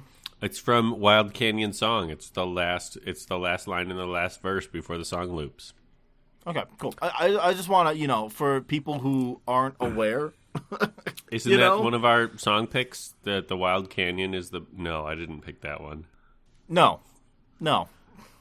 It's not one of our song picks. Okay, Faden. Yeah. Faden Cross, you're the boss. What you say is true and law. What? Everyone knows our song pick for this episode is our Reach for the Stars. Yeah. It is... Reach Hang on. for the stars. That's not Sonic Adventure 2. I'm Hang on. gonna reach for the stars. Well, Well, Semantics. We got Tails breaking Sonic out of prison in Prison Lane. Prison Lane. Everyone goes to Prison Boulevard. Prison Island. Got to break into Gun. Oh, Gun. what's Gun's acronym? The government. Guardian. You just gonna make something up? I was gonna make something up, but you can go. Yeah, go for it. No, go for it. What's Gun? What's Gun, Dale? Well, Governmental. I lost it now. Governmental. Yeah, it's the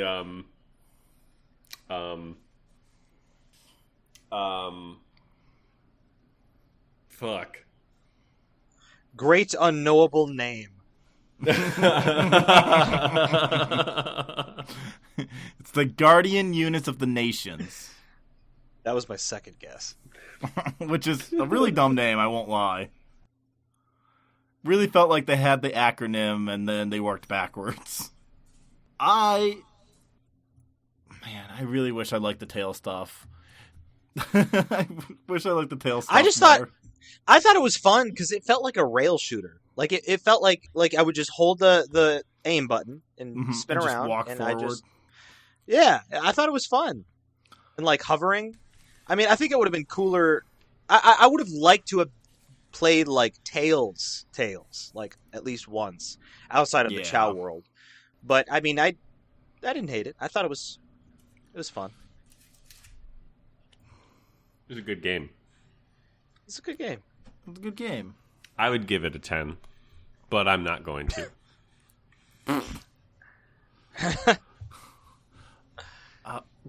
Metal Harbor, Sonic going fast, and the Green Forest 2 after that. I think the Green Forest You go. You say the Green Forest is awesome, because I'll say the Green Forest is awesome right after you.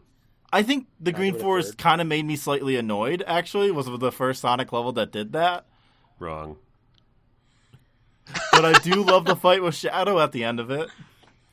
The Green Forest is one of the coolest levels in the game, and when you get to go do it again as Shadow, they call it the White Forest. I don't know why. It's the same level, but except this time you're Shadow, and there's some new features, and the music is even better than ever. That's my song pick, the White Forest level song. Holy cow, what a heater. It's just a jungle track. It's just straight up jungle, drum and bass. Oh my gosh, I'm hiccuping. I'm so excited. I will say I love almost every Shadow level more than every Sonic level. Duh. Yeah, so how do we feel about the first Shadow fight? The first Shadow and Sonic fight? I loved it. I think it's really, really cool when you have two characters with similar powers and stats and physicalities fight each other, and I think they did it. I mean, I accidentally killed myself a couple times, which was annoying, but because I would go to get Shadow and I would jump off of the arena, and that actually happened a lot throughout the game. That was a recurring theme. But especially that I Shadow liked and it. Sonic That was very fight where cool. you play a Shadow in the jungle level. Yeah, For me, at least. Faker. Apparently, Big the Cat is in the green jungle. you see Big the Cat in a couple places. I didn't know hidden Big in the the Cat could background. just be... I didn't know that. What? You never saw Big the Cat? I think I saw him 3 times. I never saw Big the Cat. Me either. Yeah, it's like a little cameo. I missed the Catman. I wonder if he's in every level. But again, I only saw him a couple times. That's sad. I wish Big the Cat was in it more. Big the Cat, good guy. After the forest, we got... Oh, what do we got here? Pumpkin Hill, the best Knuckle level. I think. one Halloween is it called? Town. Pumpkin Hill? Oh, yeah. I love anything Halloween-y. Very cool. The one with all the, like, pumpkin face mountains? You like that one better than like the Train Valley? Or is this one the Train Valley? The one with the trains in it? That are floating around? But, no, there's trains in the Pumpkin Valley level, right? Or Pumpkin Hill level? Okay, maybe this is I what think I'm so, thinking yeah. of. Yeah, you like ride the trains around. There's a lot of empty, there's a lot of wide open areas in this, and climbing up the mountains and launching up the rockets. I like it. I love Pumpkin Hill. Should we move on to the next one? Yeah. Dale's favorite mission, Mission Street. The worst one on the game, Highway Hell is what it's called. It's called Highway Hellfire. It's called the harrowing hellish highway. It's called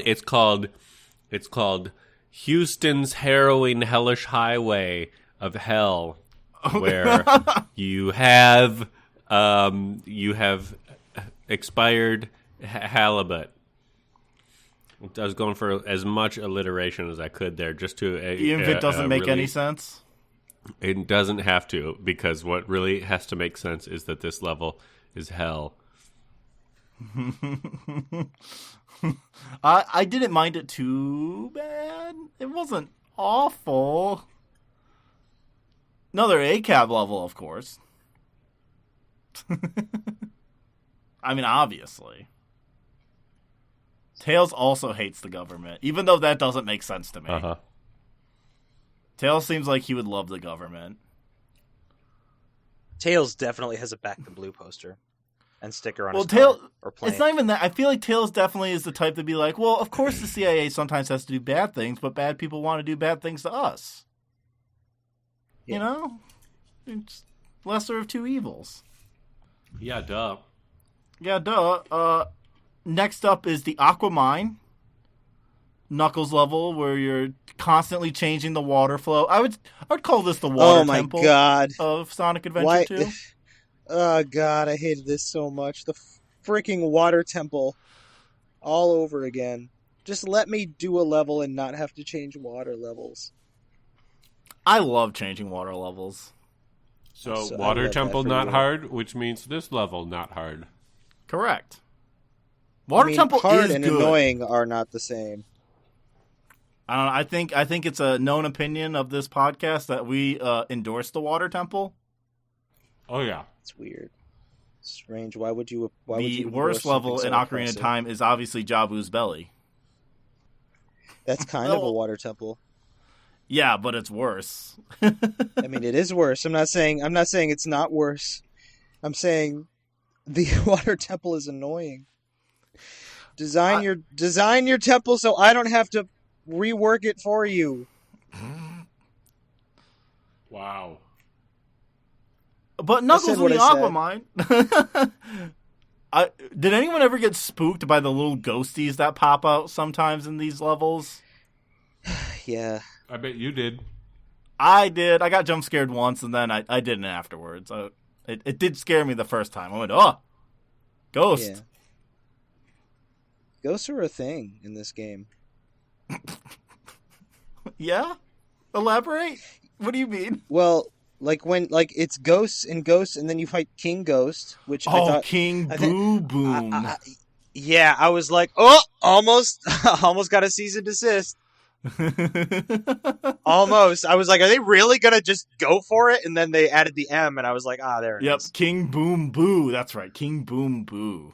God. Bad name. Bad They boss. could have called it King Ghost, and it probably would have been better. I hated that boss fight. How did everyone feel about that Ghost boss fight? It was pretty forgettable. I kept having a hard time with it for some reason. It's fine. It was alright. I didn't love it. No, I didn't know about save states at that point. But I was kind of like... I mean, I guess it was kind of rewarding when you are able to time things correctly so you can finally get it beaten. And it is always satisfying to defeat something that is very annoying. Because it's like, that's right, shut up. Which is what I said. Is that what you say when you beat bosses in this game? That's right. Shut up. That's right, shut up. That does sound like a line. You sound like a teenage anime boy. That's right, shut up. That's right, shut up. Yeah. You sound like Roxas. Route 101. You know what? That is a Roxas line. Shut up. So, Route 101, the Tails driving level. Oh, how do you feel about Mario Kart? Yeah. I thought that was fun. I'm good at Mario Kart. And it's a nice way to wrap up stuff. We found the president. Now let's go to space. My first time, almost caught the president, and then I boosted on a ramp, and I went way off the map and had to restart from the beginning of the level. Oh, yeah, that's definitely going to happen in this game. It's a bummer. But yeah, I just loved Tails, having to, chase after the president. It's just a funny concept to me. I don't know why. We got the hidden base level. Where Tails... Yeah? Oh, I had one more question. Who's the president in this universe? Do we know? Do we have a name for the president? I don't think we have a name for the president. Who's the president of Sonic's America? But it would be George W. Bush in the... How did... This president couldn't know, but I need to know what their 9/11 response was. Hidden base, another Tails level where you have to navigate quicksand and blocks. It's very annoying. Though I do love this era of video game deserts, it's just most likely quicksand. I feel like you rarely get to go to deserts without having sinking points in, video games. If you got no opinions on this, honestly, I think forgettable level. We're talking about the pyramid cave. You can run around the floors and ceiling in this level in the circular rooms. You can? I guess I don't remember that. Oh, with the with the switch direction gravity stuff. Yeah. No, not that. It's they're like the tubes in the pyramid levels. You can hit the pads that are up on the side of the walls and basically go all the way around if you want. Huh. It's fun. It's hard to do. I feel like Sonic is 3 seconds from breaking away from the ground. I did not do that. We also have to fight the stone golem here. The egg golem, which right. was an annoying boss fight. That one was annoying for me. I had to save state a lot during that one. I had an easy time with it. I had a medium time. I was annoyed trying to get on the little back things. Yeah. Oh, yeah. But, because I kept falling. Eventually we got there. We did the thing, but it was annoying. We have Knuckles level, the Death Chamber. Got to get all those keys in the pyramid to get the spaceship. Got to get there, and then Rouge is like, yeah, let's fuck. And then they do.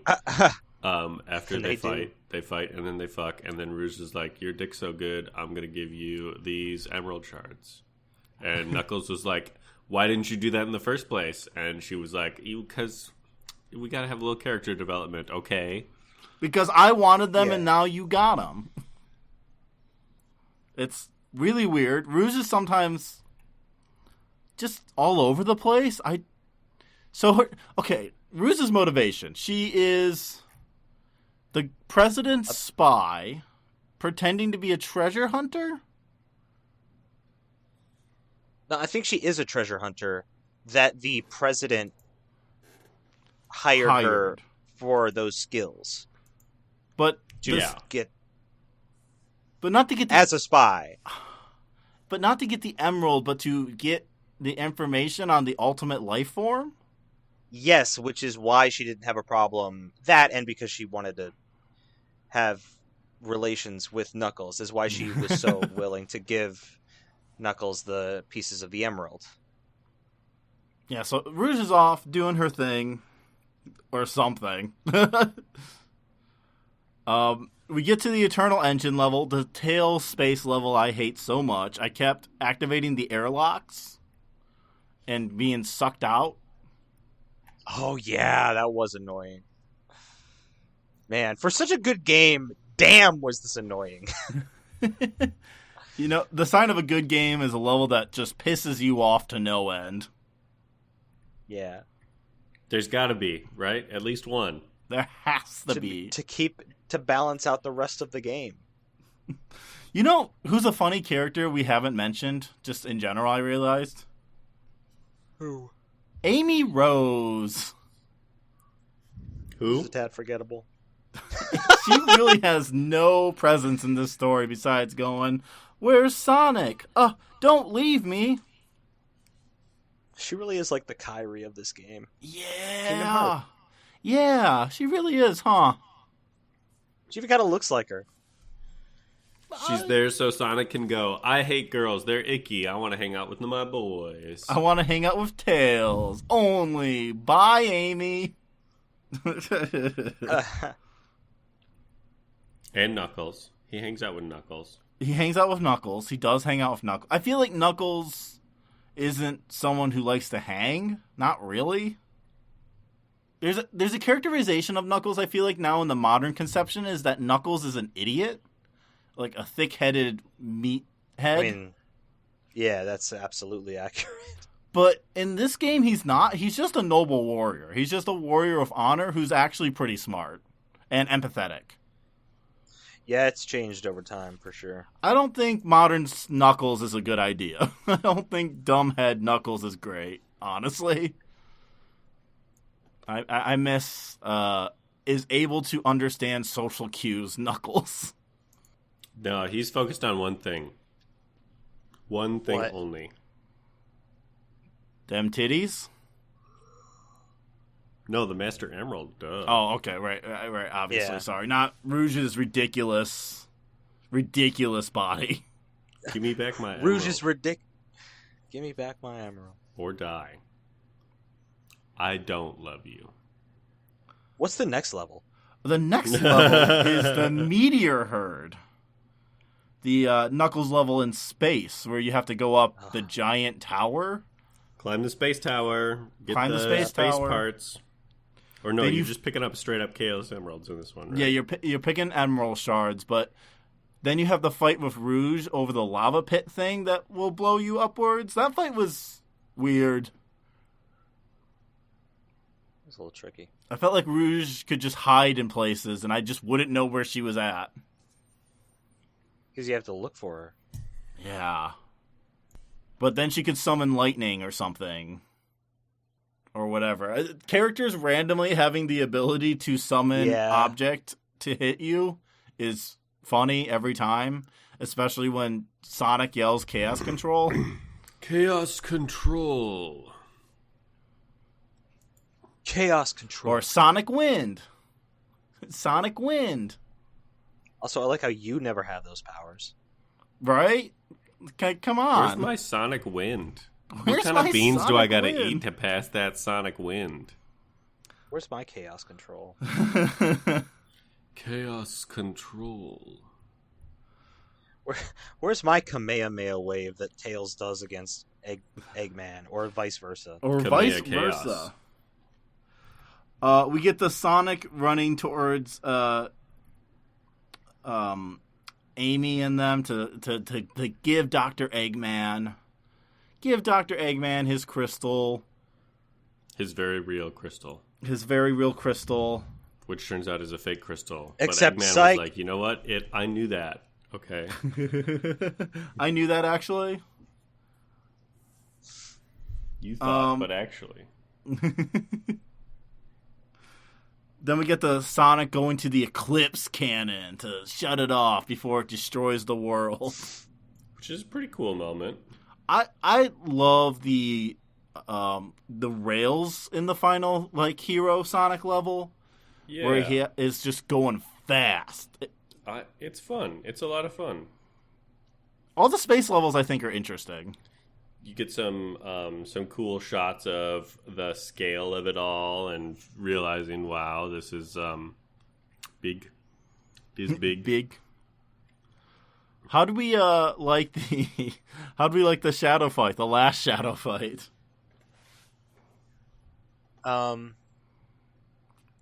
Once I figured out how to do it, it was fine, but it was annoying for a little while. How do you do it? So how I figured it out was you want to run and you want to wait until Shadow spawns the green thing, and you want to be in the center and then just roll forward. That's how I got him. Oh. But because of the controls, I kept going off of the road, so every time I hit him, I would do another save state. Hell yeah.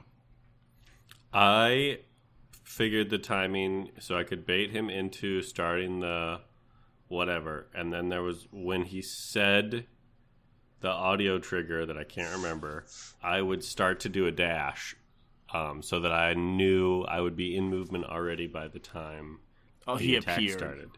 So I would do a dash, get out of the way of the attack, and then I would do another dash and hit him. Nice. And by the time the second version of that fight comes around in dark mode, I was like, I got this shit. I can do this. Doing everything, it felt like both the dark side was easier and harder at the same time in weird ways. Harzidier. Mm-hmm. Should we briefly hit the dark side levels? Yeah, they were pretty much the same, but better in every way, I think. Yeah, do we want to shout out the better ones since they're all pretty much, White quite Forest, freaking the same thing as Sonic, just awesome, speeding through the forest, grabbing on vines, and having some of the greatest and smoothest 3D animations you've ever seen. But this time, the music is better. I know I already said that this episode, but it's worth repeating. That's how good it is. Because the music's already pretty good. Yeah, I would say. The music in Green Forest, pretty good. The music in White Forest, way better. I love Rouge's theme, Flying the Freedom. You do in the love Dark Rouge's Side theme. mode. It's so good. It's so good. Almost lounge jazz, I would call it. It's very porny. Yeah, It's it kind of very is. porn huh? adjacent. It kind of is. Something worth mentioning, the Rouge levels are pretty different, though. Mm. They are just different like the Dry Lagoon's a completely different location. Or specifically, there's one Rouge level I want to shout out.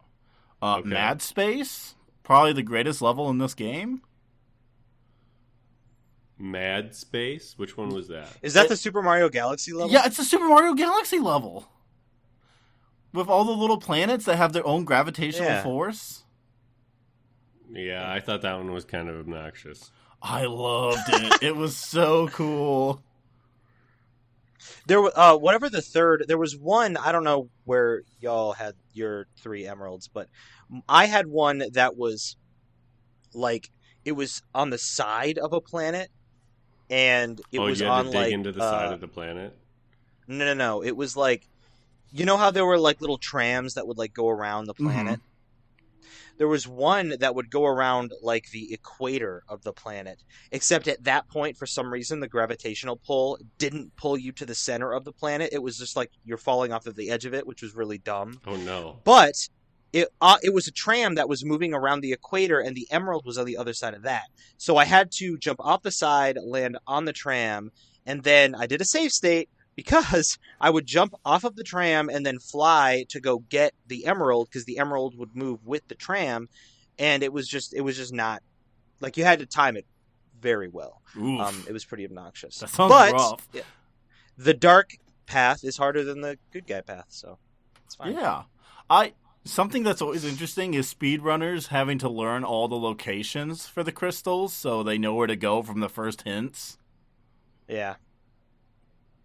Just, I could not imagine. That'd be so annoying. Life. Yeah. Get a life? Oh my god.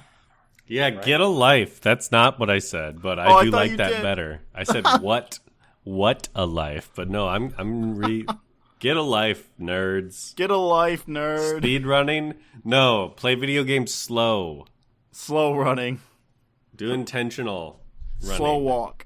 Yeah, because speed running's not intentional. No.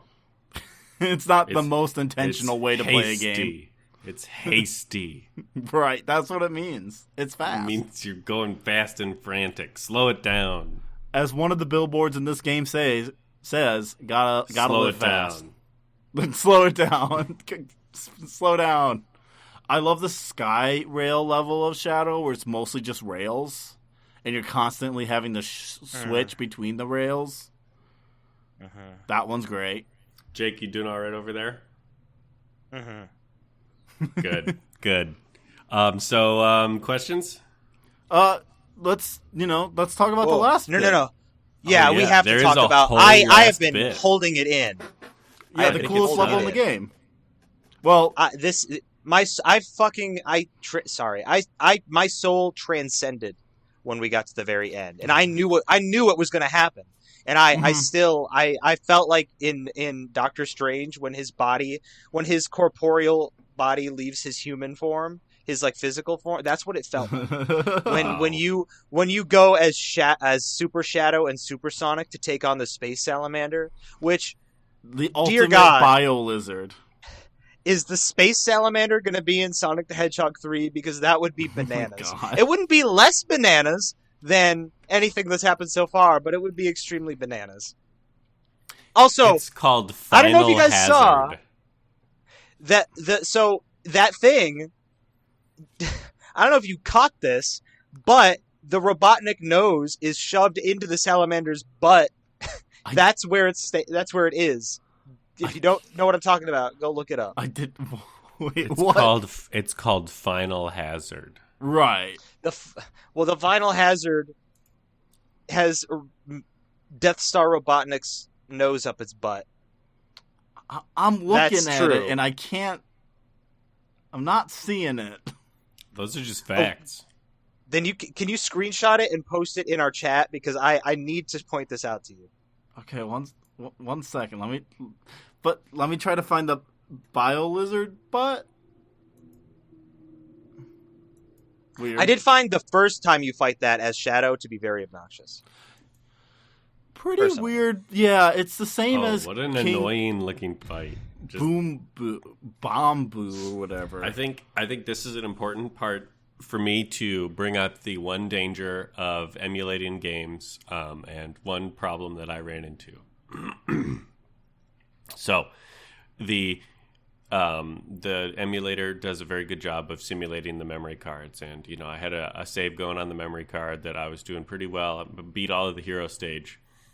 When I started on the dark stage, somewhere along the lines, and one of those nights when I went to load up the memory card, I didn't, and so I started over on the dark stage on a new save, which then I overwrit the quick save state with. So on a memory card, I have completed Hero's Journey but zero Dark Journey, and on a save state, I have completed Dark Journey but zero Hero's Journey. So I have not actually played the final sequence to fight Final Hazard and go Super Saiyan. But I did watch a very good and comprehensive YouTube video of all of that. The Everybody's Here moment is cool, how everyone comes together to do a part. You do Tails, then you do Eggman, then you do Shadow, then you do... Or what is it? Knuckles and You do Rouge. Knuckles and Rouge, and then Sonic, and then Shadow has to do his boss fight. A boss fight that looked just dumb. Fighting that lizard as it kind of shuffles around lazily, like, I'm gonna get you. Yeah, I hated that so much. And I couldn't dodge the void balls. I kept getting hit. Yeah! I tried too, and I was like, what? This is so dumb. So I just picked up one ring, I let myself get hit, and I picked up the ring again, and I just waited. That's one way to do it. That's the ring system. As long as you got a ring, you got a life. Yeah, I don't like the ring system, to be honest. Oh, really? I don't like how you can have 1,000 rings, and then if you get hit once, you lose all of them, and you can pick up like the 10 that are around you. Mm-hmm. I just don't like the system, but that's just my personal experience. That's Sonic, baby. Okay. Things can be improved. I kind of get it, but I don't know. I like the... You're basically safe as long as you got a ring. Yeah, I get that, yeah. Though, always wear your that ring.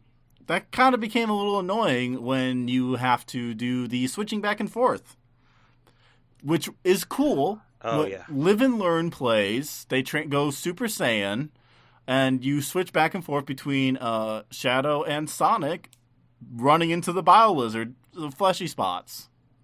Yeah, hit the fleshy spots. That should do the trick, is what Eggman says.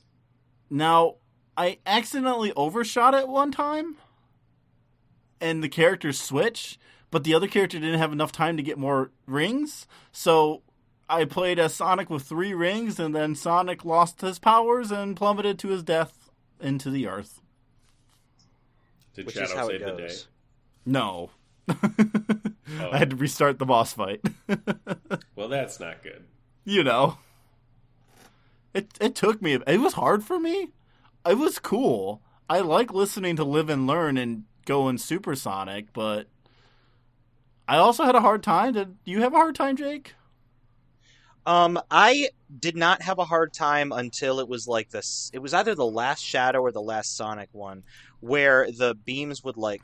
I felt like the beams followed you a bit more. Yeah. And then that is when I found out that you're actually timed with the rings. I kept thinking, why is he saying I'm gathering rings? Mm-hmm. You're not gathering rings. You're hitting the fleshy spots. But then it hit me. Then it hit you. And then you it fell into the atmosphere. Yeah. Yeah. Like, overall, I think the story is kind of fun when it's this weird government conspiracy stuff of Gunn killing Maria, Shadow's lover? What's Maria? Who's Maria? No. I think... So I don't really think there was much of an explanation in the game, but I really just think they were friends. That's the vibe that I... Also, wait, I want to know something else. Was Maria Gerald's granddaughter? Granddaughter, yes. Yeah. Would that mean that Maria was Dr. Eggman. Robotnik's sister? Yes. Sister or cousin. Yeah, I guess that's true. That's true. We don't really... I feel like they didn't really dive too much into her. No, lore, Maria's totally just a honest. kid that Shadow was like, you know what? People are okay, I guess. Maria is Shadow's love interest. And then the government guns her down? Her down. Is that what was said in the game? I mean... No. Yeah, I mean, she was government- dying. The government closes the ARC project that Maria was on, and she dies in the the evacuation. It looked to me like she was using the last bit of her life to eject Shadow onto the planet. I think she died like right after she did that, because she was struggling. I mean, in any case, what does the game actually tell us? That the government killed her. Okay. Anything else? Or gun. I think that's basically it.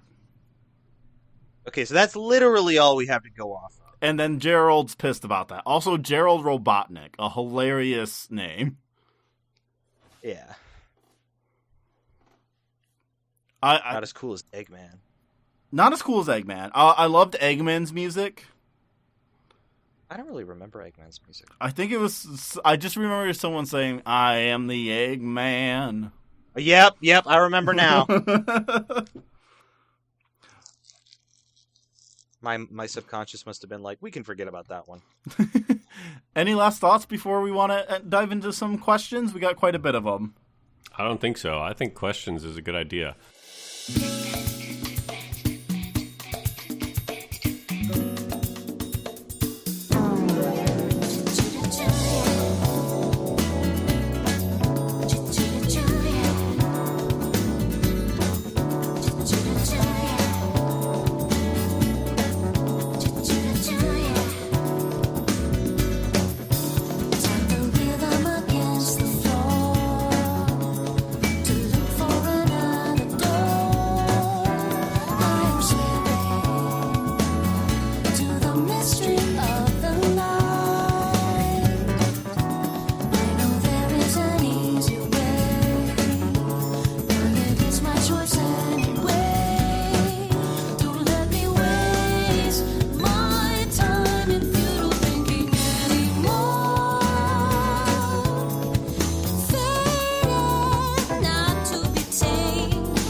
The first question comes from Hilver.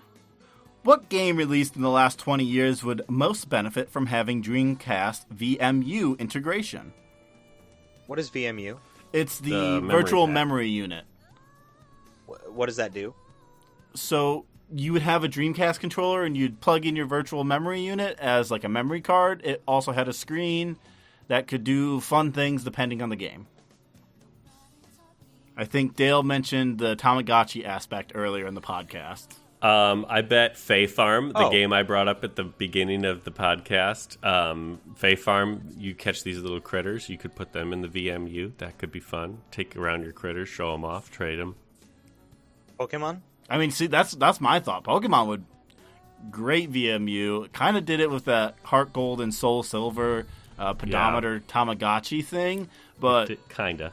every Pokemon game could benefit from that, in my opinion, to just take your Pokemon on the go like that. I don't know. My thing is, like, I feel like they might kind of already be that, right? Because, like, you can just go to another, you can just connect, like, wirelessly to another player and True. play against them or trade them. What would But, what would be a different good one though? Call of Duty. I also want to say Guns. Animal Crossing. but- Oh, Animal Crossing. Yeah, Animal Crossing could always Neighbors. use. Yeah, But again, it's not like you can just connect wirelessly to another player and join their, like, go on their But island it'd and be they can go on yours. it'd be so much better if you could like carry around your little guys with you. Yeah. That's the other part is you could kind of carry the VMU with you and do stuff. Nintendogs. Nintendogs. Nintendo really knows what they're doing when it comes to VMU. You mean when it comes to having good VMU compatible games but not doing a VMU? Yeah, that too. They should talk to Sega and, like, just get together with them and figure things out. Sega.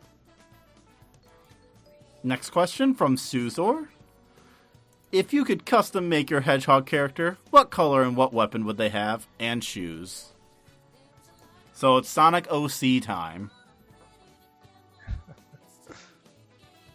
I'd probably make a hedgehog that's like mostly black with maybe some red accents, and I might give them like a gun. Oh yeah. Interesting. Would you call them something weird like dim Dusk. light or dusk? Maybe like Midnight. sullen or Eclipse. or like Do you say sullen? yeah, or, Edward Sullen Sullen, the if you Hedgehog. ask me. dim or Dim seems insulting. yeah, you're right. Mine would be bright I don't know. orange, yellow, and green, and it would have these crazy, vibrant shoes that are like kind of like a neon blue, and maybe some really chrome reflective bits. And he would always be blasting music from like this portable little Bluetooth speaker tied to his waist, and he would be named something like Beat or like Thunder? Skip or maybe Tape or Cassette. Tape! Disc. Tape the Hedgehog! Tape the Hedgehog. Actually, I do like Tape. Tape. Cassette the Hedgehog. We'll do Cassette the Hedgehog. That's actually I like that. Cassette the Hedgehog. My hedgehog is Henny the Hedgehog. Checkered, red and black checkered pattern fur. Has just the like nicest blue shoes with a white stripe. I think weapons is chakarums, the like circle disc Hell yeah. things you throw. Axel. Nice. Axl Rose, exactly. Uses chakarums in concerts. No, Axel from Kingdom Hearts 2. More Kingdom Oh, Hearts references. right. Sorry. I'm shocked. Oh, wait, are you joking? Yes, I'm fucking with you. Okay, good. Good to have an aneurysm on your podcast.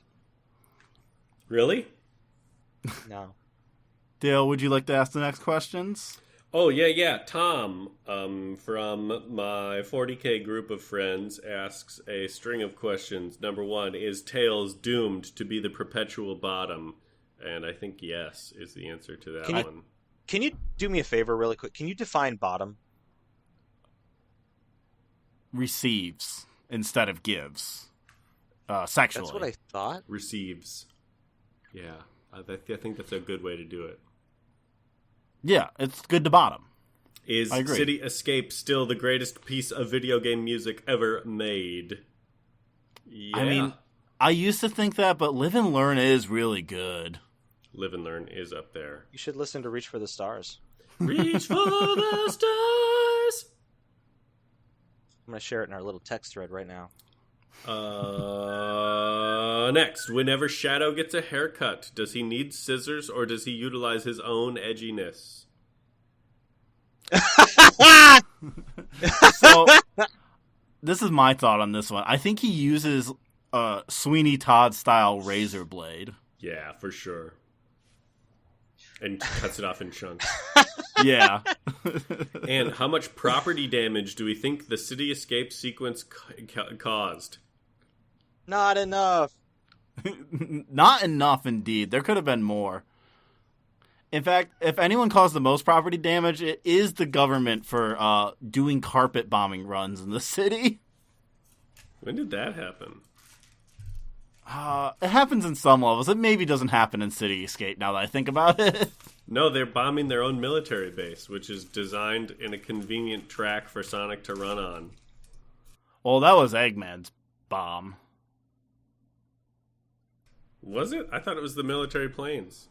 No. In the dark side, we learned that Eggman sets the bomb for 15 minutes. I mean, the planes also bomb it, too. Yeah. It's okay. Isn't that what we confusing. were talking about? Carpet bombing? I mean... Well, the anyway, military... It doesn't next matter. question comes from Cody. How did... Cody, also from the 40K friend group. How did nobody notice Eggman building a Death Star? And that's actually an interesting question, Cody. You see, Eggman didn't build it. His grandfather built it, and it was under a government contract. So there's your answer. The government was doing all sorts of kind of distraction ops and false flag this and that to make sure people weren't looking skyward while all of that construction. Yeah. This is why they have them on their phones, so they don't look up. Right. This is the utility of a phone. Pedant asks, what is Sonic running away from? The sins of his past. Yeah, what sins? Probably Sonic 06. Tax evasion. I was gonna say the time when the he had... cops. Yeah, fuck cops. He's running from the cops, or he's running from the time that he had to erase his children from existence in order to stop an apocalyptic future where Eggman is like the ruler of the apocalypse. Which one was that? I believe that's a Sonic comic. I could be wrong. I might have gotten some details mixed up. Zach asks, why hasn't Sega made another game with the Chao Garden? 'Cause it's bad. Yeah, because it's kind of not great. Nostalgia has a lot of is doing a lot of heavy lifting for a lot of people I know, who all say that the Chao Garden is the best part of Sonic Adventure 2, which is a wild take to say to someone who just played every other part of Sonic Adventure 2 except for the final sequence, and thought it was a really good game. You know, ask me as a kid, I would have said the same thing. I would have been wrong, but I would have said it. Yeah. Same. Brower asks, rank each character how they would vote. Harris, Trump, Stein, Kennedy. In the presidential election, and what would be their top driving issue? All right, I have a list of characters. Their decisions. We're just going to do the 6. I am deciding this now. You're deciding this now. Okay, Sonic the Hedgehog. How would Sonic the Hedgehog vote? Sonic's voting for Harris. No, he's not. Because he's ACAB. God, is Sonic a Kennedy voter? So, Jill Stein? I mean, maybe it may. I don't know. I don't even know what. I think Sonic votes for Harris. I think that's a good call. I think Sonic's one of those, like, sure, she's a cop that I want to run away from, but she's the less crazy option. No, I think it's more simple than that. Sonic would go, oh, yeah? blue no matter who? I can get that's right. That's actually a fair point, but now I'm also thinking he ran into Tim Waltz, and Tim Waltz gave him some sort of food. Tim Waltz gave him the chili dog. And then Sonic writes Tim Waltz in as the presidential nominee. Jesus. All right, next, Tails. Tails Meeprower is also voting for Harris because it's what Sonic's doing. Yep, that's right. That's actually real. Right. Yeah, that's facts. That's just science. Knuckles. Knuckles the Echidna. Well, which Knuckles? The Knuckles from Sonic Adventure 2 or the one from the movies? Adventure 2, obviously. The game we were talking about. The movie would vote for Kennedy, obviously. Yeah, but I think Adventure 2 might be a Trump ringer. I think so. Yeah. Give me back my he's emerald definitely, or die. I don't love you. Don't tread on me. Driving issue is incelism. But he does have sex. He does get fucked by Rouge. Right, but that's the worst kind of incel. The one that has had sex before and resents it. True. Because he does tell her to get away. Mm-hmm. Eggman. Trump. I think he's the Stein voter. Respects the doctor. Interesting. No. I think that he thinks that Trump is a hero and is a genius with his money. And I don't think has so, the resources to do I think whatever he wants. Dr. Eggman has an IQ of 300. Eggman wouldn't want to vote for someone who has a bigger ego than him. True. That's why I'm thinking Stein, because also Eggman's like, I can threaten this one. I can manipulate this. But I think Elon Musk. I compare Eggman to Elon Musk, and I think Elon Musk is so mean to Eggman. I reject this. I reject this wholeheartedly. Eggman is not a good guy, and he uses his resources that he was born into horribly. He's a hero at the end of the day. When it's convenient. Yeah, even Elon Musk can't be a good, even when it's convenient. He has it's not the end of the day yet. He's not. And if he does something good at the end of the day, that's not going to make him a good guy. Well, that's what I'm saying. He can't even comprehend the act of doing anything good, unlike Eggman. Okay. Elon Musk is more evil than Dr. Eggman, hands down, without a doubt. We can have a split. You might be right. You might be right. We can have a split. It's hard to say. Okay, I'll settle for a split. You say Trump, I say Stein. Dale, do you got anything? Well, Bernie. No. Eggman, Rob. Eggman Stein, yeah. Eggman, I think, maybe writes in Ralph Nader every year. Every year. Rouge the Bat. Yeah, Rouge. I mean, I feel like she's also a Harris voter. Yeah. I can see that. Girl boss. Gaslighting, gatekeeping, girl bossing. G3, baby. I know who Shadow votes for. Who does Shadow vote for? Himself. Shadow writes in Shadow. Yeah, Shadow votes for himself. No! Can you Shadow write in revenge? Yes. Yeah, Shadow writes in revenge. Oh, God. I love how he thinks the promise he made to Maria is to make humanity pay. Kill everybody. Until the very end when Amy's like, what about this?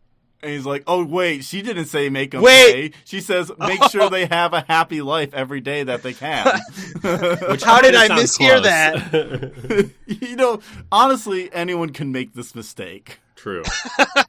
We got one last question coming in from Red Alert Raise Shields. What was the most challenging level, and why was it so?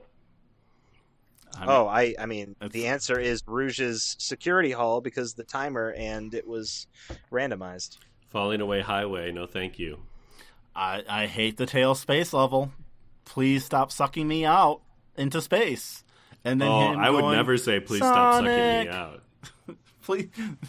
Faden totally would, though. Sorry. Well, that sounds like a podcast. What are we playing next month, Dale? Next month we're playing a game that is a game that is a game that is a game that is a game that is a game. It's a game about games. It's a video game. It's a game that you play on the video screen with your controller your keyboard or your mouse. And it's a game that I like to call Pathologic 2. Pathologic, the first game, is an old game. It's a game that's a video game that you would play with your keyboard or your mouse or your controller. And anyway, that was a very conceptual concept of a game that I watched a video on for like maybe 40 minutes long. This video was, and I watched it all, and it was a fascinating video. And I decided, you know what? I watched the video on the game. I don't have to play the game of the video game with the game that you play with your controller. But so I decided to watch that video and have a good time and shared it. And Faden and I had a good time talking about how interesting that game was. And well, we decided since we never have played Pathologic 2, we might be doing that. And so that's what we're going to do for the month of October, the scary month. And Uncle will be joining us for it again, too, so do not worry. We did not have an Uncle this month because the idea of Sonic repulsed Uncle. Which is kind of strange to me. I think Uncle would have had a great time. No, he would not have. What? Oh, okay. He would have hated this. Does anyone have anything they want to promote? Check out the band Gnome from Belgium. They're a really awesome, really heavy group. I found them recently. I really enjoy them. They just put an album called The Vestiges of Virumax Venti. The Gnome, like Garden Gnome. Just look them up, and then the songs will come to you, and you will enjoy them. And life will be good. If you like heavy music, that is, like heavy metal, kind of stoner metal kind of stuff. I was like, what do you mean by heavy music? Because that could have many different connotations, but thank you for clarifying. Heavy metal music. Heavy metal music. Let's see. Pumpkin spice lattes are back. Jesus Christ. Just like in general. I want to promote that. Oh, but then on a more serious note, so there is an audiobook out now that just released recently called A Match Made in Autumn. It is a semi-spicy I call it steamy romance. Other people call it smut, but it's not like it's not. I don't believe it's like quite smut, and I don't ever do any of that reading. Do they show But cock? I don't think you see it, but you might hear about it. I couldn't say. So to you be hear totally honest. cock. Is one described? Well, I don't know if you hear cock. If you do hear it, it's because my female co-narrator does that part. I do not ever mention cock. So you But, never once say cock. Is that what you're saying? Not in this one. There's another one called My Hot Best Friend is an Irish Vampire, and in that one, I definitely say it. I think multiple times. Can you But give that's us a not the one we're preview? talking about.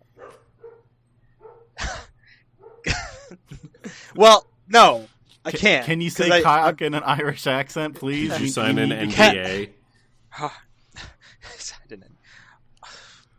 An NCA? Non-cock agreement? Right. Well, let me get into an Irish accent and now say cock. Yeah, something like that. Something like That that. Okay, was cool. All 10 right. out of 10. It's I want to say it's hotter than that in the recording, but I was in a different state of mind at the time. Right. One where you're thinking about cock. As one should be. As one should be. Yeah. I can't call this episode title cock, right? I don't think. No, not for the joke that shows up at the end of the episode. They just have to wait. Jeez. Also, I think we might get in a little bit of trouble with the apples. You wouldn't call one bad guy shit. You can't call it cock. Okay, fine. Anything else, Jake, you want to shout out? The audiobook is called A Match Made in Autumn. Mm-hmm. It's by Jessica Booth. Okay. It's a nice fall-themed little romantic audiobook. So you can listen to it on Spotify and Audible. So the pumpkin spice of romance novels.